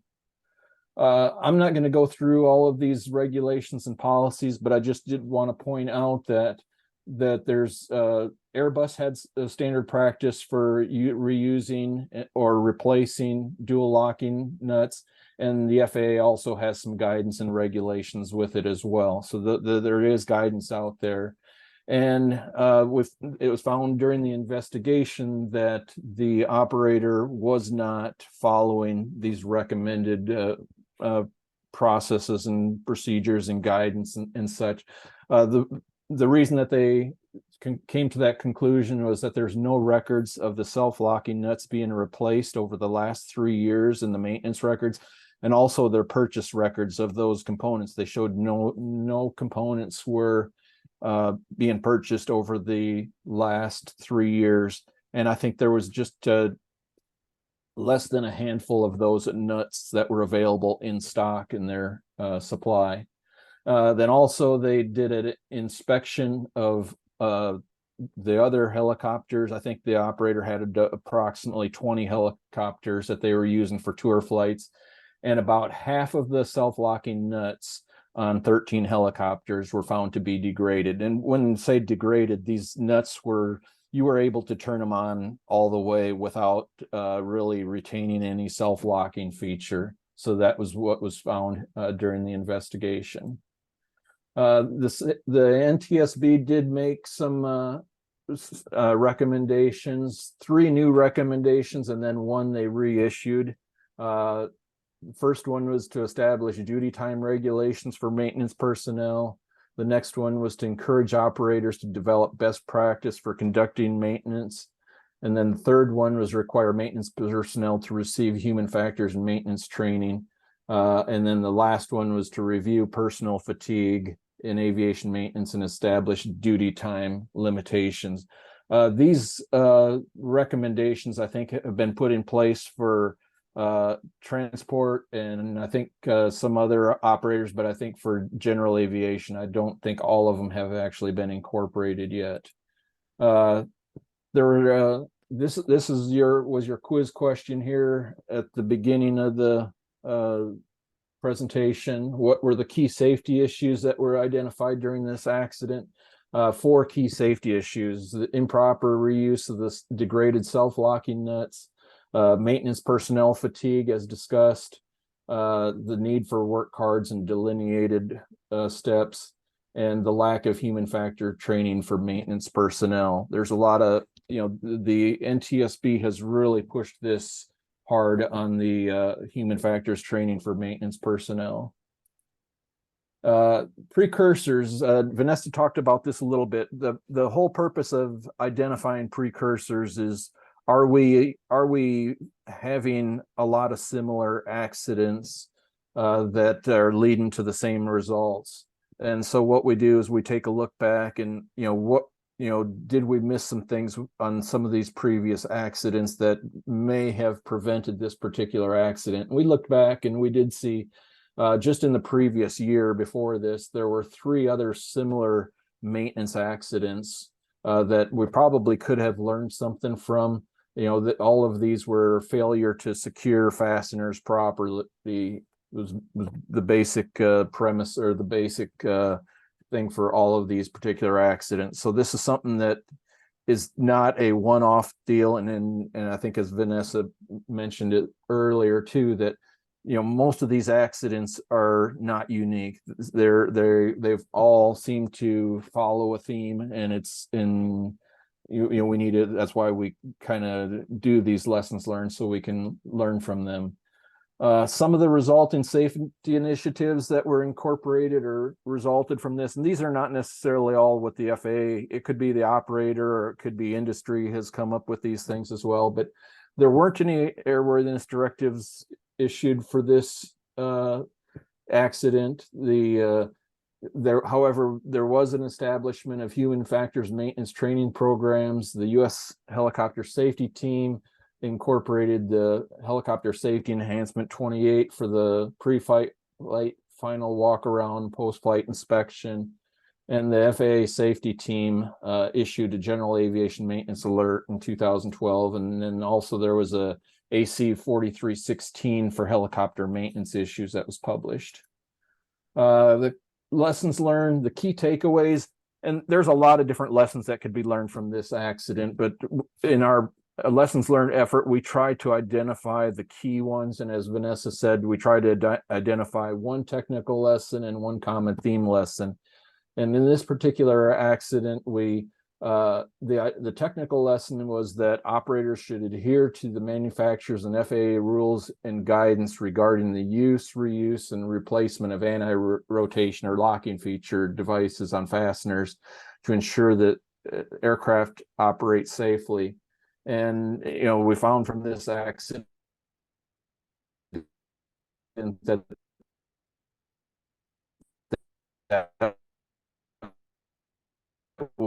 that didn't happen, which was an organized lapse, was that it's imperative that dual locking fasteners are properly installed and secured in an airworthiness condition. And again, that didn't happen in this particular accident.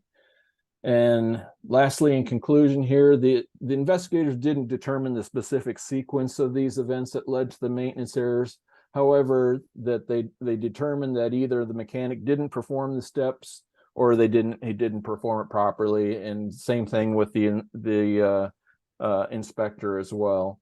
And then they were also installing degraded lock nuts, and the maintenance program failed to detect these errors, and the organization was not following the recommended guidance of these fasteners. So no, that's a lot of information to absorb in a short time, but thought try to get everybody back on track here. So I'm open to any questions that anybody has. And let's see, I'll stop sharing here. Let's see, I think there it is.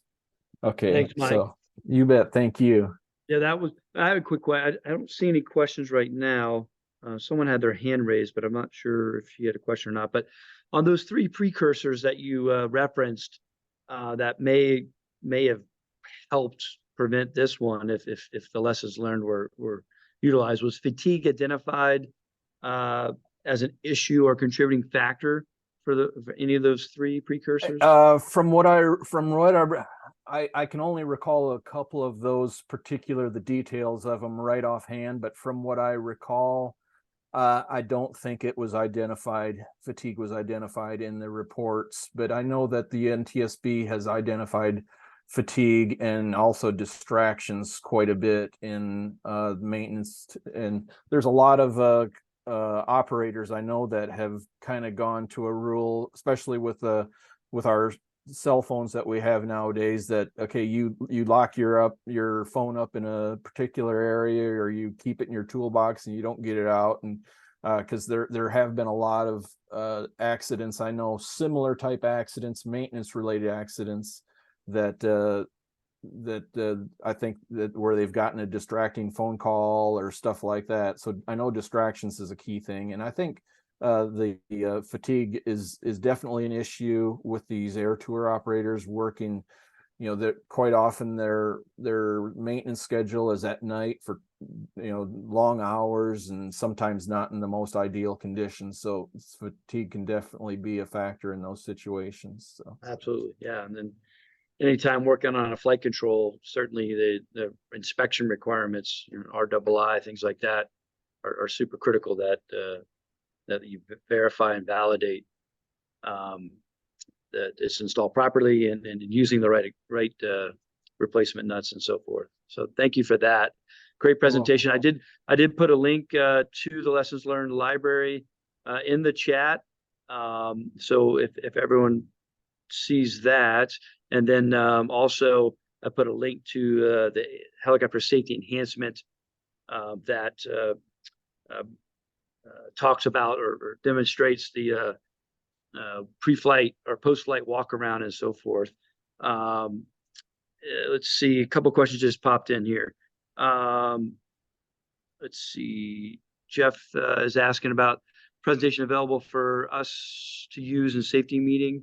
I believe anything that's in the lessons learned library is downloadable. Is that correct, Mike? And I'm not sure. Yes, Vanessa's anything still that's on. in the lessons learned library is available, and if anybody wants a copy of my presentation, yeah, I'd be happy to share it as well. Just I don't think I have my email in the chat, but I'll add it later, so you can contact me and I'll be happy to share it. So Thanks, Mike. And we will post these presentations on the USHST website once we get everything together, and the video and so forth will be there as well for people to reference.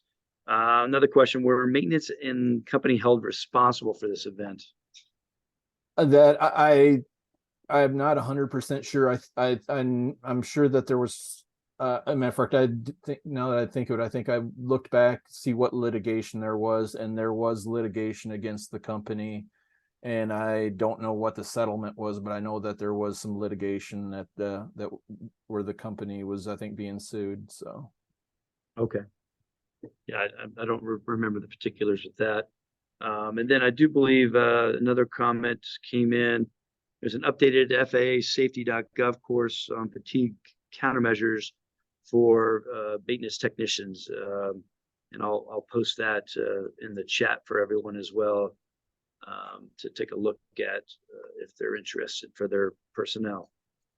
Let's see if any other questions. I don't see any. Well, thanks again, Mike and Vanessa. Really appreciate you sharing that information. Of course, lessons learned are invaluable with helping folks learn about issues that occur, especially in smaller organizations where you may not have a lot of issues that come into your SMS reporting hazards and so forth. It's good to learn from others and apply those to your organization. So thanks again for that. Thank you. All right, we're going to jump into our next presentation. We've got John Wahlberg coming up, and I'm going to bring up his presentation, and we're going to talk about the rotorcraft issue analysis team. And I'll do that. Where is that presentation? Here it is. Am I the only in-person? You are the only in-person. Yeah. All right. So hopefully the tech works here for everybody, and everybody can hear me online. So okay. While you're pulling that up, sharing my screen now. All right. Oh, wrong one. No worries. Stop share. You want me to get started, or was there? Yeah, go right ahead. Okay. So my name is John Wahlberg. I work integrated safety teams within the Office of Accident Investigation and Prevention within the FAA. Ed Stockhausen and myself are the co-chairs for the Issues and Analysis team, which is a part of the ASIAS program within the FAA. For those of you who don't know about Issues Analysis team, it is the analytical arm of the ASIAS program. You can hit to the next slide. You're already there. I'll just make a clicking sound every time I want it forward. How's that sound? Just tap me on the head. All right. Our efforts revolve around transitioning from the traditional accident investigation to looking at more proactive ways to identify hazards and contributing factors to help leverage insights into data before these types of accidents can occur. Our team involves operators, associations, manufacturers, academic institutions, other government agencies. But I don't want to forget about our operational support entity who manages our data for us and makes sure everything is de-identified and that the outputs of our data are managed in a way that are done in accordance with the governance of the program, as well as our other partners such as MITRE. We're working on metrics and analytical capabilities within the system that I'll share with you here today. Go ahead, next slide. So again, everything we do is for the benefit of safety. These are the governance principles that manage the ASIAS program. I don't want to go over all of those, but those are very formal things that we do within the program to make sure all the data is protected and that only aggregate information is available to the members on the backside. So next slide. So I'm here just to talk, just in brief, give you a snapshot of some of the stuff that we're working on within the ASIAS program and the issues analysis team. It's not everything. It's probably like a tenth of what we're doing, but just I wanted to provide you with some tools and resources and items that I can share with you on what we're doing and why we're doing it. So next slide, SIAS, one more slide, please, if you don't mind. The Rotorcraft SIAS portal is up and running for our stakeholders who are contributing data to the SIAS program. It allows them access to aggregate metrics as well as detailed information to gain insights into their own operation and capabilities, with benchmarking as one of those capabilities. Next slide. So next we'll talk just a little bit about our UIMC metric. This uses gridded weather data as well as flight track information to look for potential UIMC events in the NAS. From this information, we can break this data down in various formats, looking at airspace, time of day, you know, how extreme the weather is, if it's twilight, regional information for UMC types of events. And then we get a better understanding of how this progresses over time by using time series data. So next slide. For example, we talked about weather cameras. So as that program evolves, how does it affect UIMC events in the NAS? So we can look at this in ways that it's event type, not accidents or incidents. So these are some of the things that we're working on, and well, they're already done. They're here and available for our community. The next step, which will happen in fiscal year 24, that's right, you're only one ahead of me, is that this data will be available for operators who want to contribute FOCA or flight data, so they can merge that data, and then they get even more insights into their operations and how they can compare their operations to other people in the NAS as well. Go ahead, next slide.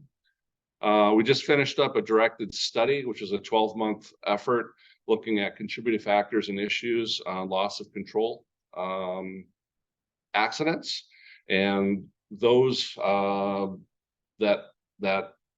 those metrics or that directed study was there to basically validate and support the metrics that we wanted to develop for loss of control accidents. Next slide.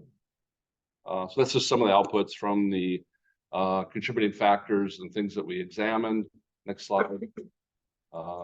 These are the contributing factors. There were 7 contributing factors that came out of the direct study. It supported various metric development within the SIAS program. Next slide. One more. Of that, in conjunction with the directed study, we were able to concurrently develop some of those metrics for the community. So we have a VRS and LTE metric with integrated weather with both of those metrics for the community and the individuals who have FOCA capabilities on their aircraft. Next slide. Within that, we also are working on stabilized or unstabilized approach metric for both IFR and VFR operations. So this is one of the conceptual procedure detection models that we're using within the SIAS program. And next slide. And this is some of the approach stability criteria, statistical approaches that we're looking at for the VFR element of approach stability within the SIAS program. The other 2 products, the VRS, LTE, those are done. Those are ready for prime time. This one is in its final stages and will be coming soon for everybody in the program. So go ahead, next slide. Next, textual analytics using AI ML. Initially in the program, we're very heavy on FOCA, flight data monitoring, and we recognized there was a need to get more out of safety data. So we looked at how can we take what we've already learned in GA and commercial programs within SIAS and build upon that. So we started using and exploring AI ML technology to help with that effort. So rather than reading, next slide, thousands and thousands of reports, we're using taxonomy to put those reports within a meaningful context using an ICAO CSIT taxonomy. So, and then once you have those reports in a larger bundle, so like UIMC, system component failure, power plant, CFIT, you guys know the Pareto and how they're categorized by the NTSB.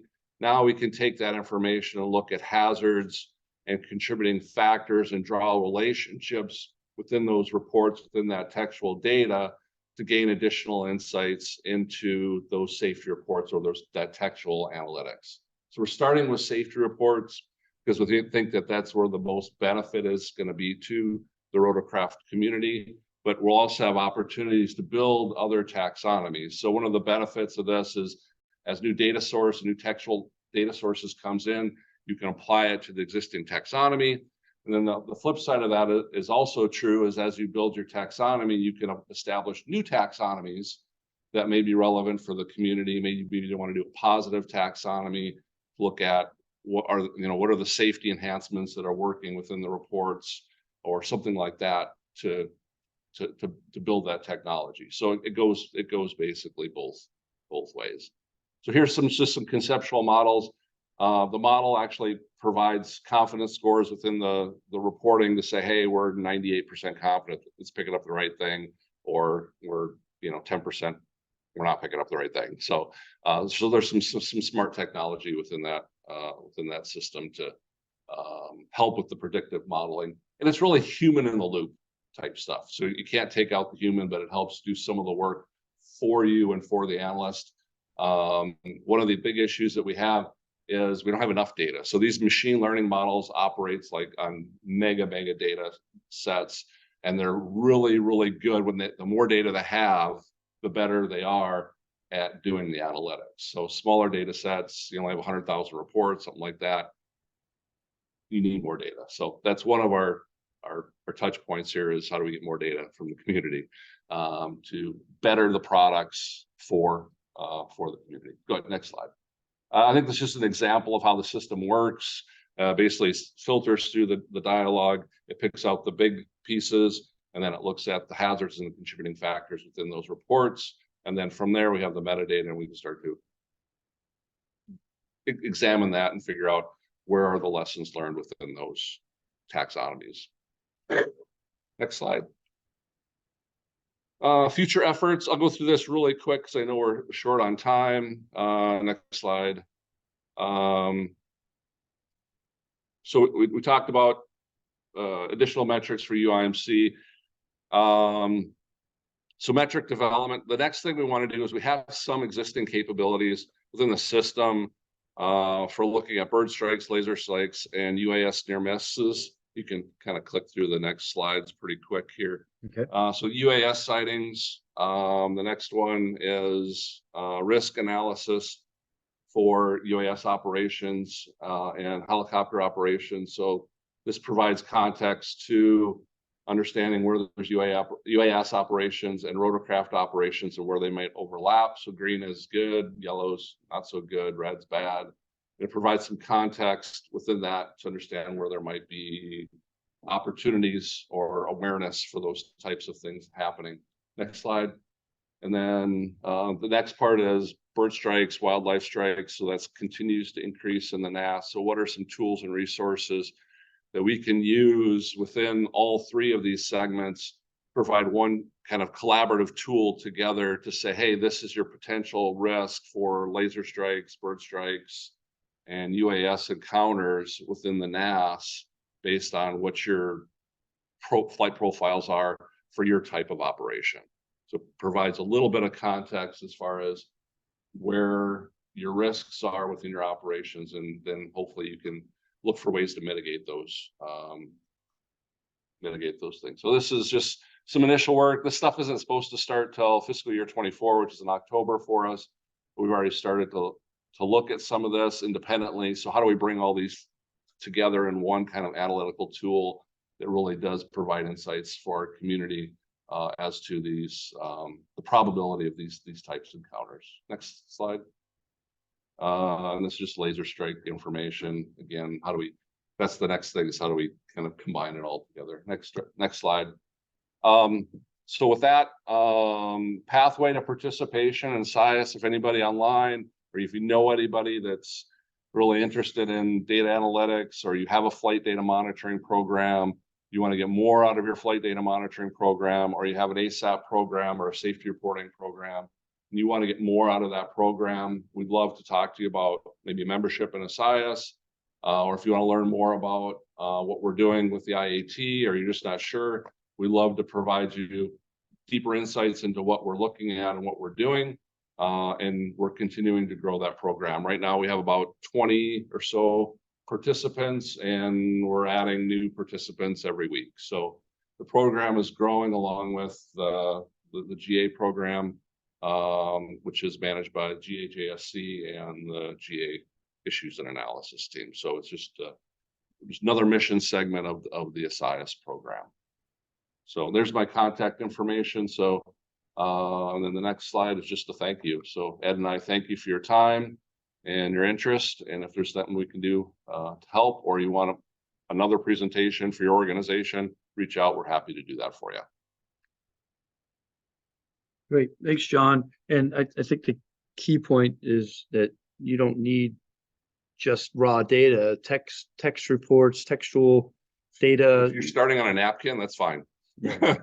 We'll help you get there. And the best part of the program is free. There's absolutely zero cost to the general public to participate in the volume, to participate in the program, and just the insights that you get into your operation for nothing is valuable, very valuable. So, John, there was one question. It says, what AI platform did you use for this analysis? I forget where that was. Yeah, no, that's a good point. We started with 6, we're down to 2. And right now we're looking at a combination. So there's different AI platforms work better with different data sets. So right now I'm thinking, and I can't commit to this, but I back up so the owl can get me, but we're thinking that it's going to be a combination of 2 different types of technology, and we kind of merge those to get the best out of the 6 that we examined. So it might not be just one tool, it might be a combination of more than one. Does that make sense? But we started with 6, and we got it down to 2 that are really promising. They're showing best results. Great. Awesome. Well, thank you so much for that. Thank you. Appreciate it.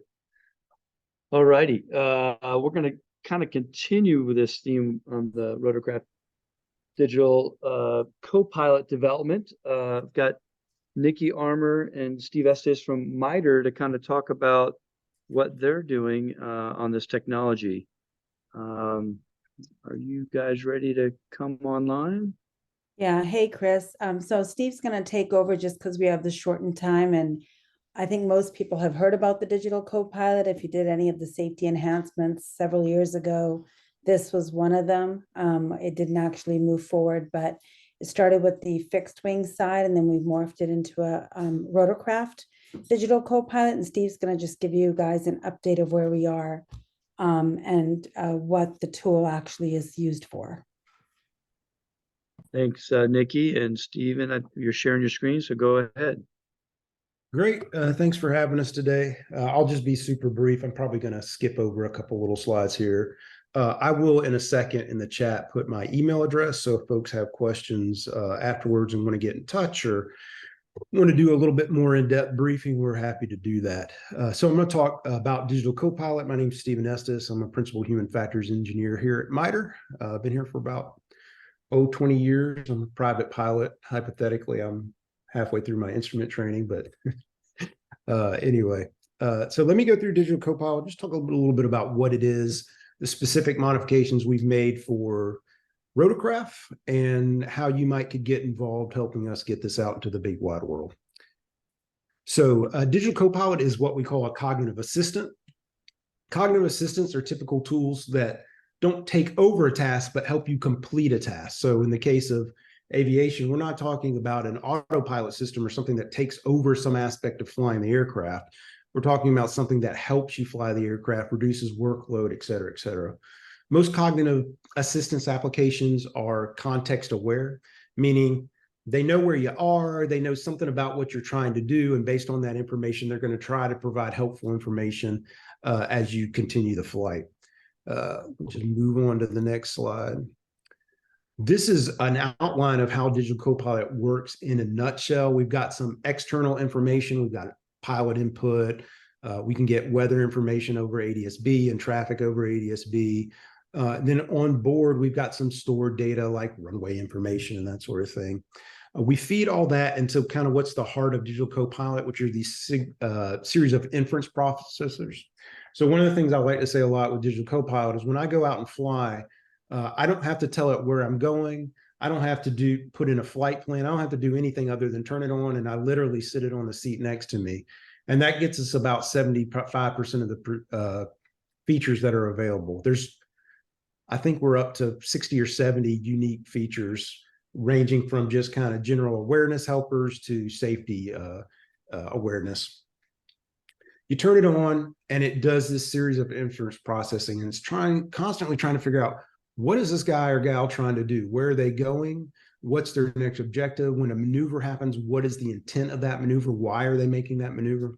It's constantly making those inferences, and then it uses those inferences to try and provide helpful information to the pilot. So upcoming frequencies, we can do things like, let's say you've been told to report a 2-mile left base. When you read that back, Digital Copilot can capture that information. It marks the reporting point on the map for you and reminds you when you get to the reporting point, hey, remind that controller that you're turning left base for this runway. So just a whole range of features that we have available. But this is in a nutshell how Digital Copilot works. Let me move forward. Now, I mentioned we have all this inference stuff. One of the big inference things we do is phase of flight inference. Again, what is the pilot trying to do right now? Well, as y'all know, with rotorcraft, is a whole different world. So the set of inferences that we made for fixed wing aircraft just in a rough sense don't apply, particularly for off airport operations for rotorcraft. And the way our algorithms worked before, if you took off out of a baseball field or any field, we have no idea what's going on because all our inferences were based on, oh, well, I see you're on a runway and you're increasing in your speed and da da da da da. So one of the big things we had to do for our rotorcraft stuff was be able to infer a series of rotorcraft specific phases of flight, including things like very low en route flight. Obviously, y'all know it's not typical for a GA person like me to be flying at 500 feet for an extended period of time. So we came up with the fuzzy algorithms that will infer rotorcraft phases of flight, and we use those to enable a series of rotorcraft specific features. Now, I mentioned we have like 70 features or whatever, that many of which are relevant to rotorcraft. For example, one of the things we do is try and detect the conditions for vestibular illusion arising. So particularly like a summatogravic illusion where you get the tip back feeling. But the specific stuff that we have for rotorcraft include identifying conditions where a vortex ring state may be arising, helo route altitude notifications, that really only applies for the Washington helo routes, and then LTE notifications and an LTE wind ring that just basically says, again, listen, given the conditions that we see being reported and the current aircraft state, the conditions are right for a potential LTE event. So we built those algorithms into Digital Copilot. We flight tested them in the real world. We've done a bunch of simulator testing. And in addition to that, we did a small study with I'm going to skip the video, a small study with the Tech Center. Cliff Johnson and team set up everything to be used in their simulator. They had 14 rotorcraft pilots come in, and then they went through a series of scenarios in which they were trying to say, we're going to let you see a feature, let you actually use it in the context of a real scenario, and then you're just going to provide us some feedback. Hey, is this useful, et cetera, et cetera. We took a bunch of in front of the panel and behind the panel data, but just as an example, on the right side, you see some of the behind the survey data that we collected, just in terms of, did you think this was useful? And would you enable this feature if you actually had it? So in a nutshell, the results we got were really good. We're not there yet. There's plenty of stuff to improve upon, but we got really good results. Coming up here on the end. So what do we do with all this stuff as MITRE? As many of y'all know, we're not for profit. So we're never going to release the digital co-pilot application into the App Store. So how do we get this stuff out into the world, and what does this have to do with y'all? One of the main ways that we release this stuff out into the world is via licensing. So we have a series of licensors. Ones that I can talk about because they mention us from time to time is PreFlight. Many of the features that you know and love, maybe even some that you know and hate, in PreFlight were developed by MITRE and tech transferred to them. So we've done the same thing with our rotorcraft feature set, not just with PreFlight, but with all of our licensees. So those folks have access to this tool set.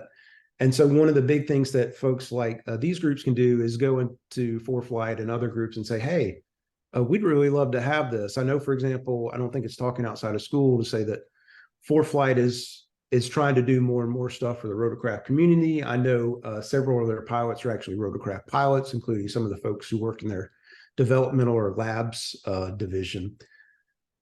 So when folks like y'all express interest in getting these sorts of features, that spurs them to say, hey, maybe this is worth investing more of our time. We can take MITRE stuff and develop it to a commercial ready application.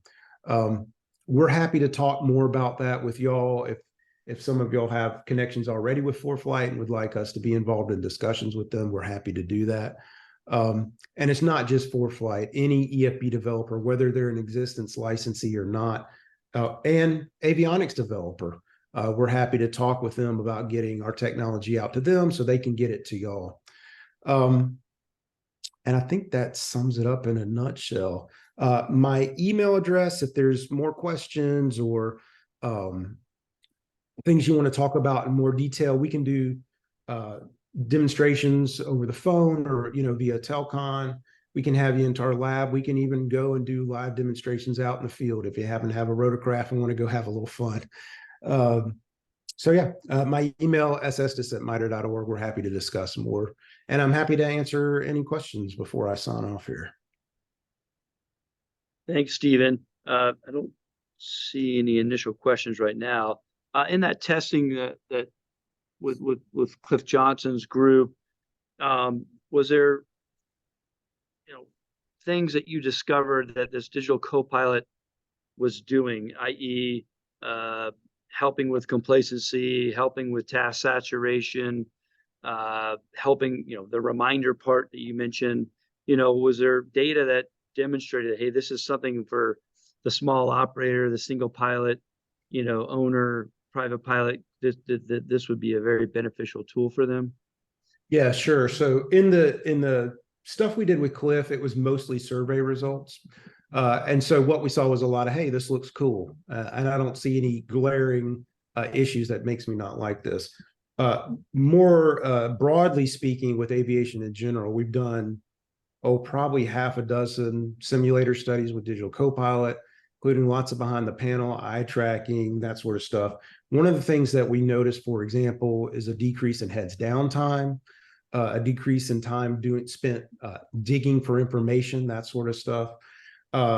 We've shown out some awareness improvements, particularly for what we inside the building and I guess outside the building right now, sometimes jokingly call trending towards death, TDD. So genuinely dangerous situations that can get a pilot in trouble, identifying those early in the accident chain. So for example, one of the things we detect is whether you're drifting towards the runway when you're on a downwind leg, which, as y'all know, can lead to getting tight on the base and some folks getting in that stall spin condition as you turn base to final. So we've seen solid evidence in simulation, at least in the fixed wing community, that we're providing positive results. Again, definitely decreasing workload, decreasing heads down time, those sorts of things that we can measure.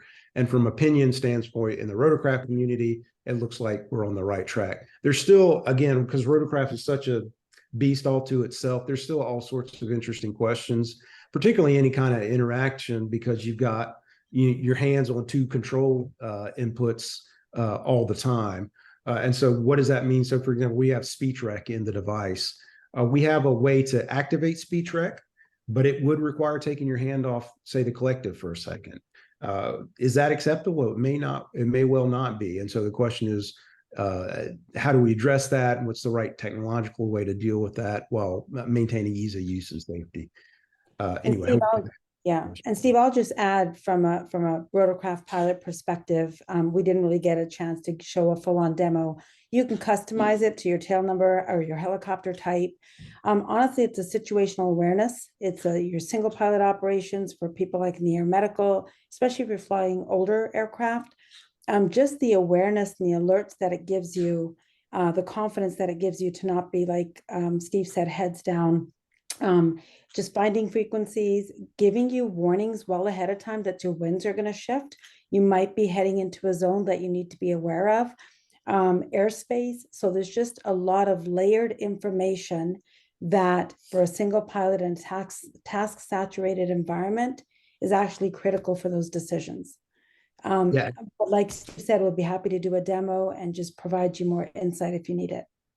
Yeah, and I just real briefly, two features that I didn't mention that we have that are Hilo specific. One is en route decision point. Speaking of awareness, as Nikki mentioned, this is one that looks to see, listen, your destination is a ways away. You're slowing down and you're reducing your altitude. Maybe you're arriving at an en route decision point. You might need to make a decision about the weather. And the other thing we have is a hazard map application that allows, I know a lot of HIMS operators and other folks have local hazard maps that they, maybe it's literally a map on the wall. They put pins in it and say, hey, there's a crane here, or there's some hazard here. We developed a way to digitize that and provide warnings in Digital Copilot when you're approaching some hazard that the operator has defined themselves. So I wanted to mention those two. That's great. Thank you. And so kind of the next steps for this technology, you mentioned, companies like PreFlight, others that would incorporate that into their technology. That's exactly right. Yeah. Well, I hope to see that very soon. Great. Thanks a lot for the time. I appreciate it. All righty. Well, thank you again, Nikki. Thank you again, Stephen. Really appreciate that. I think again, it's a tool that would be very, very helpful for those, especially the single pilots that are out there that might need a little help, and that awareness is always a good thing.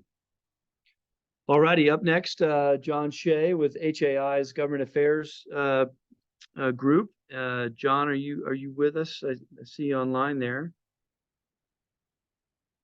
Let you come off mute.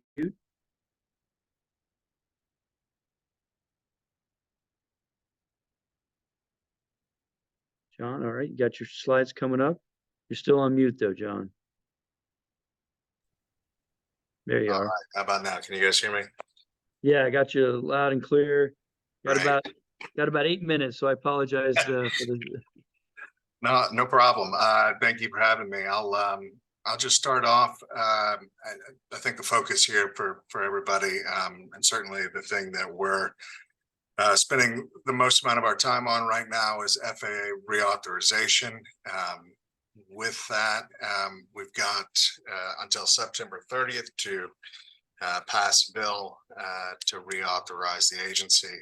However, it's looking increasingly less likely that we will get that done in time. We heard today from Sam Graves and Garrett Graves at an event. They're already in the process of preparing for a short-term extension. The House did pass legislation, and they did so and well before time. They got it through in July, and included in it are a number of HAI priorities. We endorsed the bill along with nearly several hundred other organizations, both national and state and local. However, things have stalled out in the Senate, and that's largely due to pilot training. So everyone's familiar with the 1,500-hour rule. There's kind of a stalemate that's currently in place with two different sides. They're looking at structured training, replacing a certain number of hours. And then, of course, there's some on one side that don't want to see any changes made to the hours. And seemingly there is no compromise at this time. Also, another issue that's kind of holding things up would be the slots and perimeter rule at DCA, looking at adding a few additional long distance flights, the number of those, and again the way that's breaking down to is kind of holding things up. We've been meeting regularly with committee to see if there has been progress, and by and large there really hasn't been. However, this does kind of give us additional time to make certain improvements that we feel would be necessary in the Senate version. There are a few provisions that are included in the House side that we believe are preferable for our members. But it's important to note here that the process of extensions is unfortunately this isn't a first. In the past, we have had to go through multiple in order to get to final passage of a long-term bill, and we are looking at another 5-year bill. The last time they did that, of course, was 2018, but before that, I believe it had been nearly 2 decades. So both bills, House and Senate, are equal in time, and again, a lot of them are addressing some of the same issues with minor differences. These are a few of the issue areas that we have been increasingly focused on. I don't think many of these would surprise folks on there, and again, we've gotten a lot included that I think would be helpful for our members, and it's really kind of at the point now where we're just trying to get this over the finish line. And rather than trying to summarize 2 800-page bills in the time remaining, I'm happy to answer specific questions that folks may have, whether it's on safety provisions, airspace access, spectrum, anything that's of issue or perhaps been talked about earlier in the day. I'd love to answer any questions you guys may have.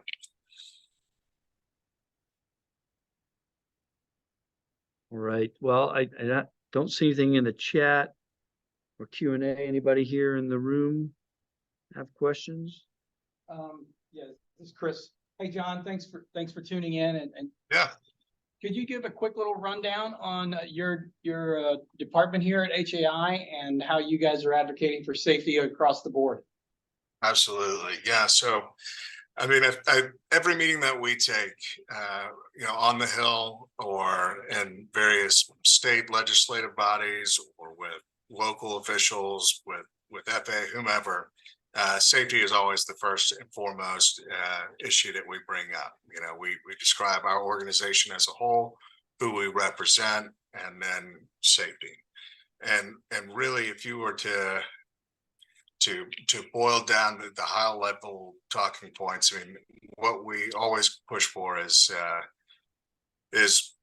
to have performance-based safety requirements. This is something that's been required by Congress before.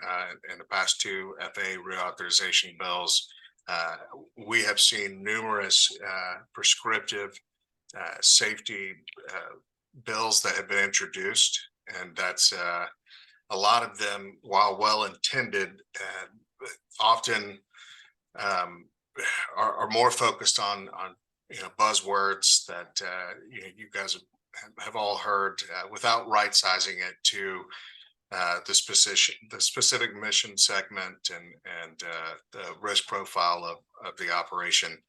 And we talk about the importance of that, and really kind of tailoring and making sure that whether it's SMS and SMS rule, that it's scalable and that it's right-sized to the operation, and that a number of different considerations are included in that.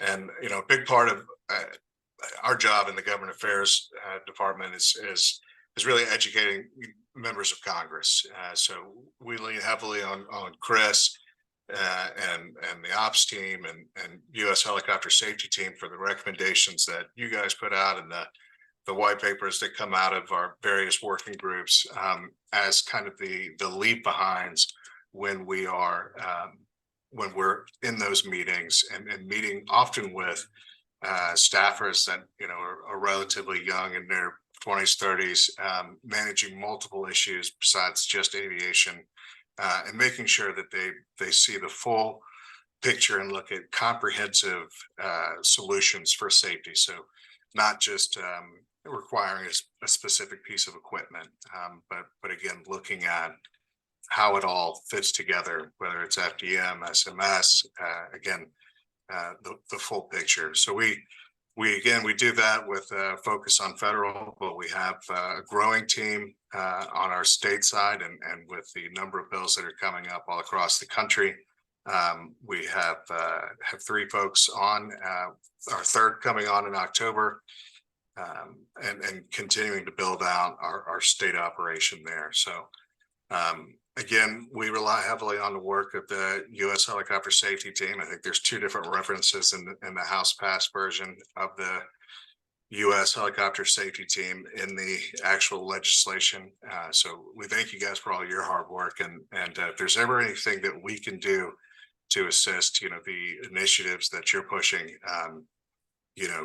Chris, myself, Kate Clark, any of us, please do reach out, and we'd be happy to work with you guys any way that would be helpful. Thank you, John. Good thing. Thanks, John. Really appreciate it. All righty. Well, we are at the end of our webinar. We're about 1 minute over. I just wanted to again thank all our presenters and the topics that they provided. Certainly all the participants that joined us online and in person. Jeff, did you have any closing remarks that you'd like before we ask Chris and Nolan if they have any closing remarks? No, nothing further from me. It was just a very impressive rundown and agenda and speakers and questions and everything. So thank you all very, very much. Great job to everybody. Great. And Chris Hill, did you have anything you wanted? Anybody in the room? Nolan and Chris, our stand-in co-chair and co-chair. Thank you very much for participating. I thought it was a wonderful webinar. I look forward to more of these activities. Thank you, Chris. You put a lot of effort into this, and it was amazing. It was fun. I apologize to our speakers if we ran a little late here. It's always tough to keep on schedule because the content's so important, and we want to make sure we cover it. So I appreciate the flexibility there. And for our participants, there is wings credit and AMT credits that will be provided through the FAST team. What we'll do is we'll take the participant list and forward that on to the FAST team, and eventually should show up in your respective accounts. Nolan, did you have anything? I'd just like to say thanks to HAI for hosting, thanks to all the presenters for putting it on, and all the folks that joined to make our profession safer. Great.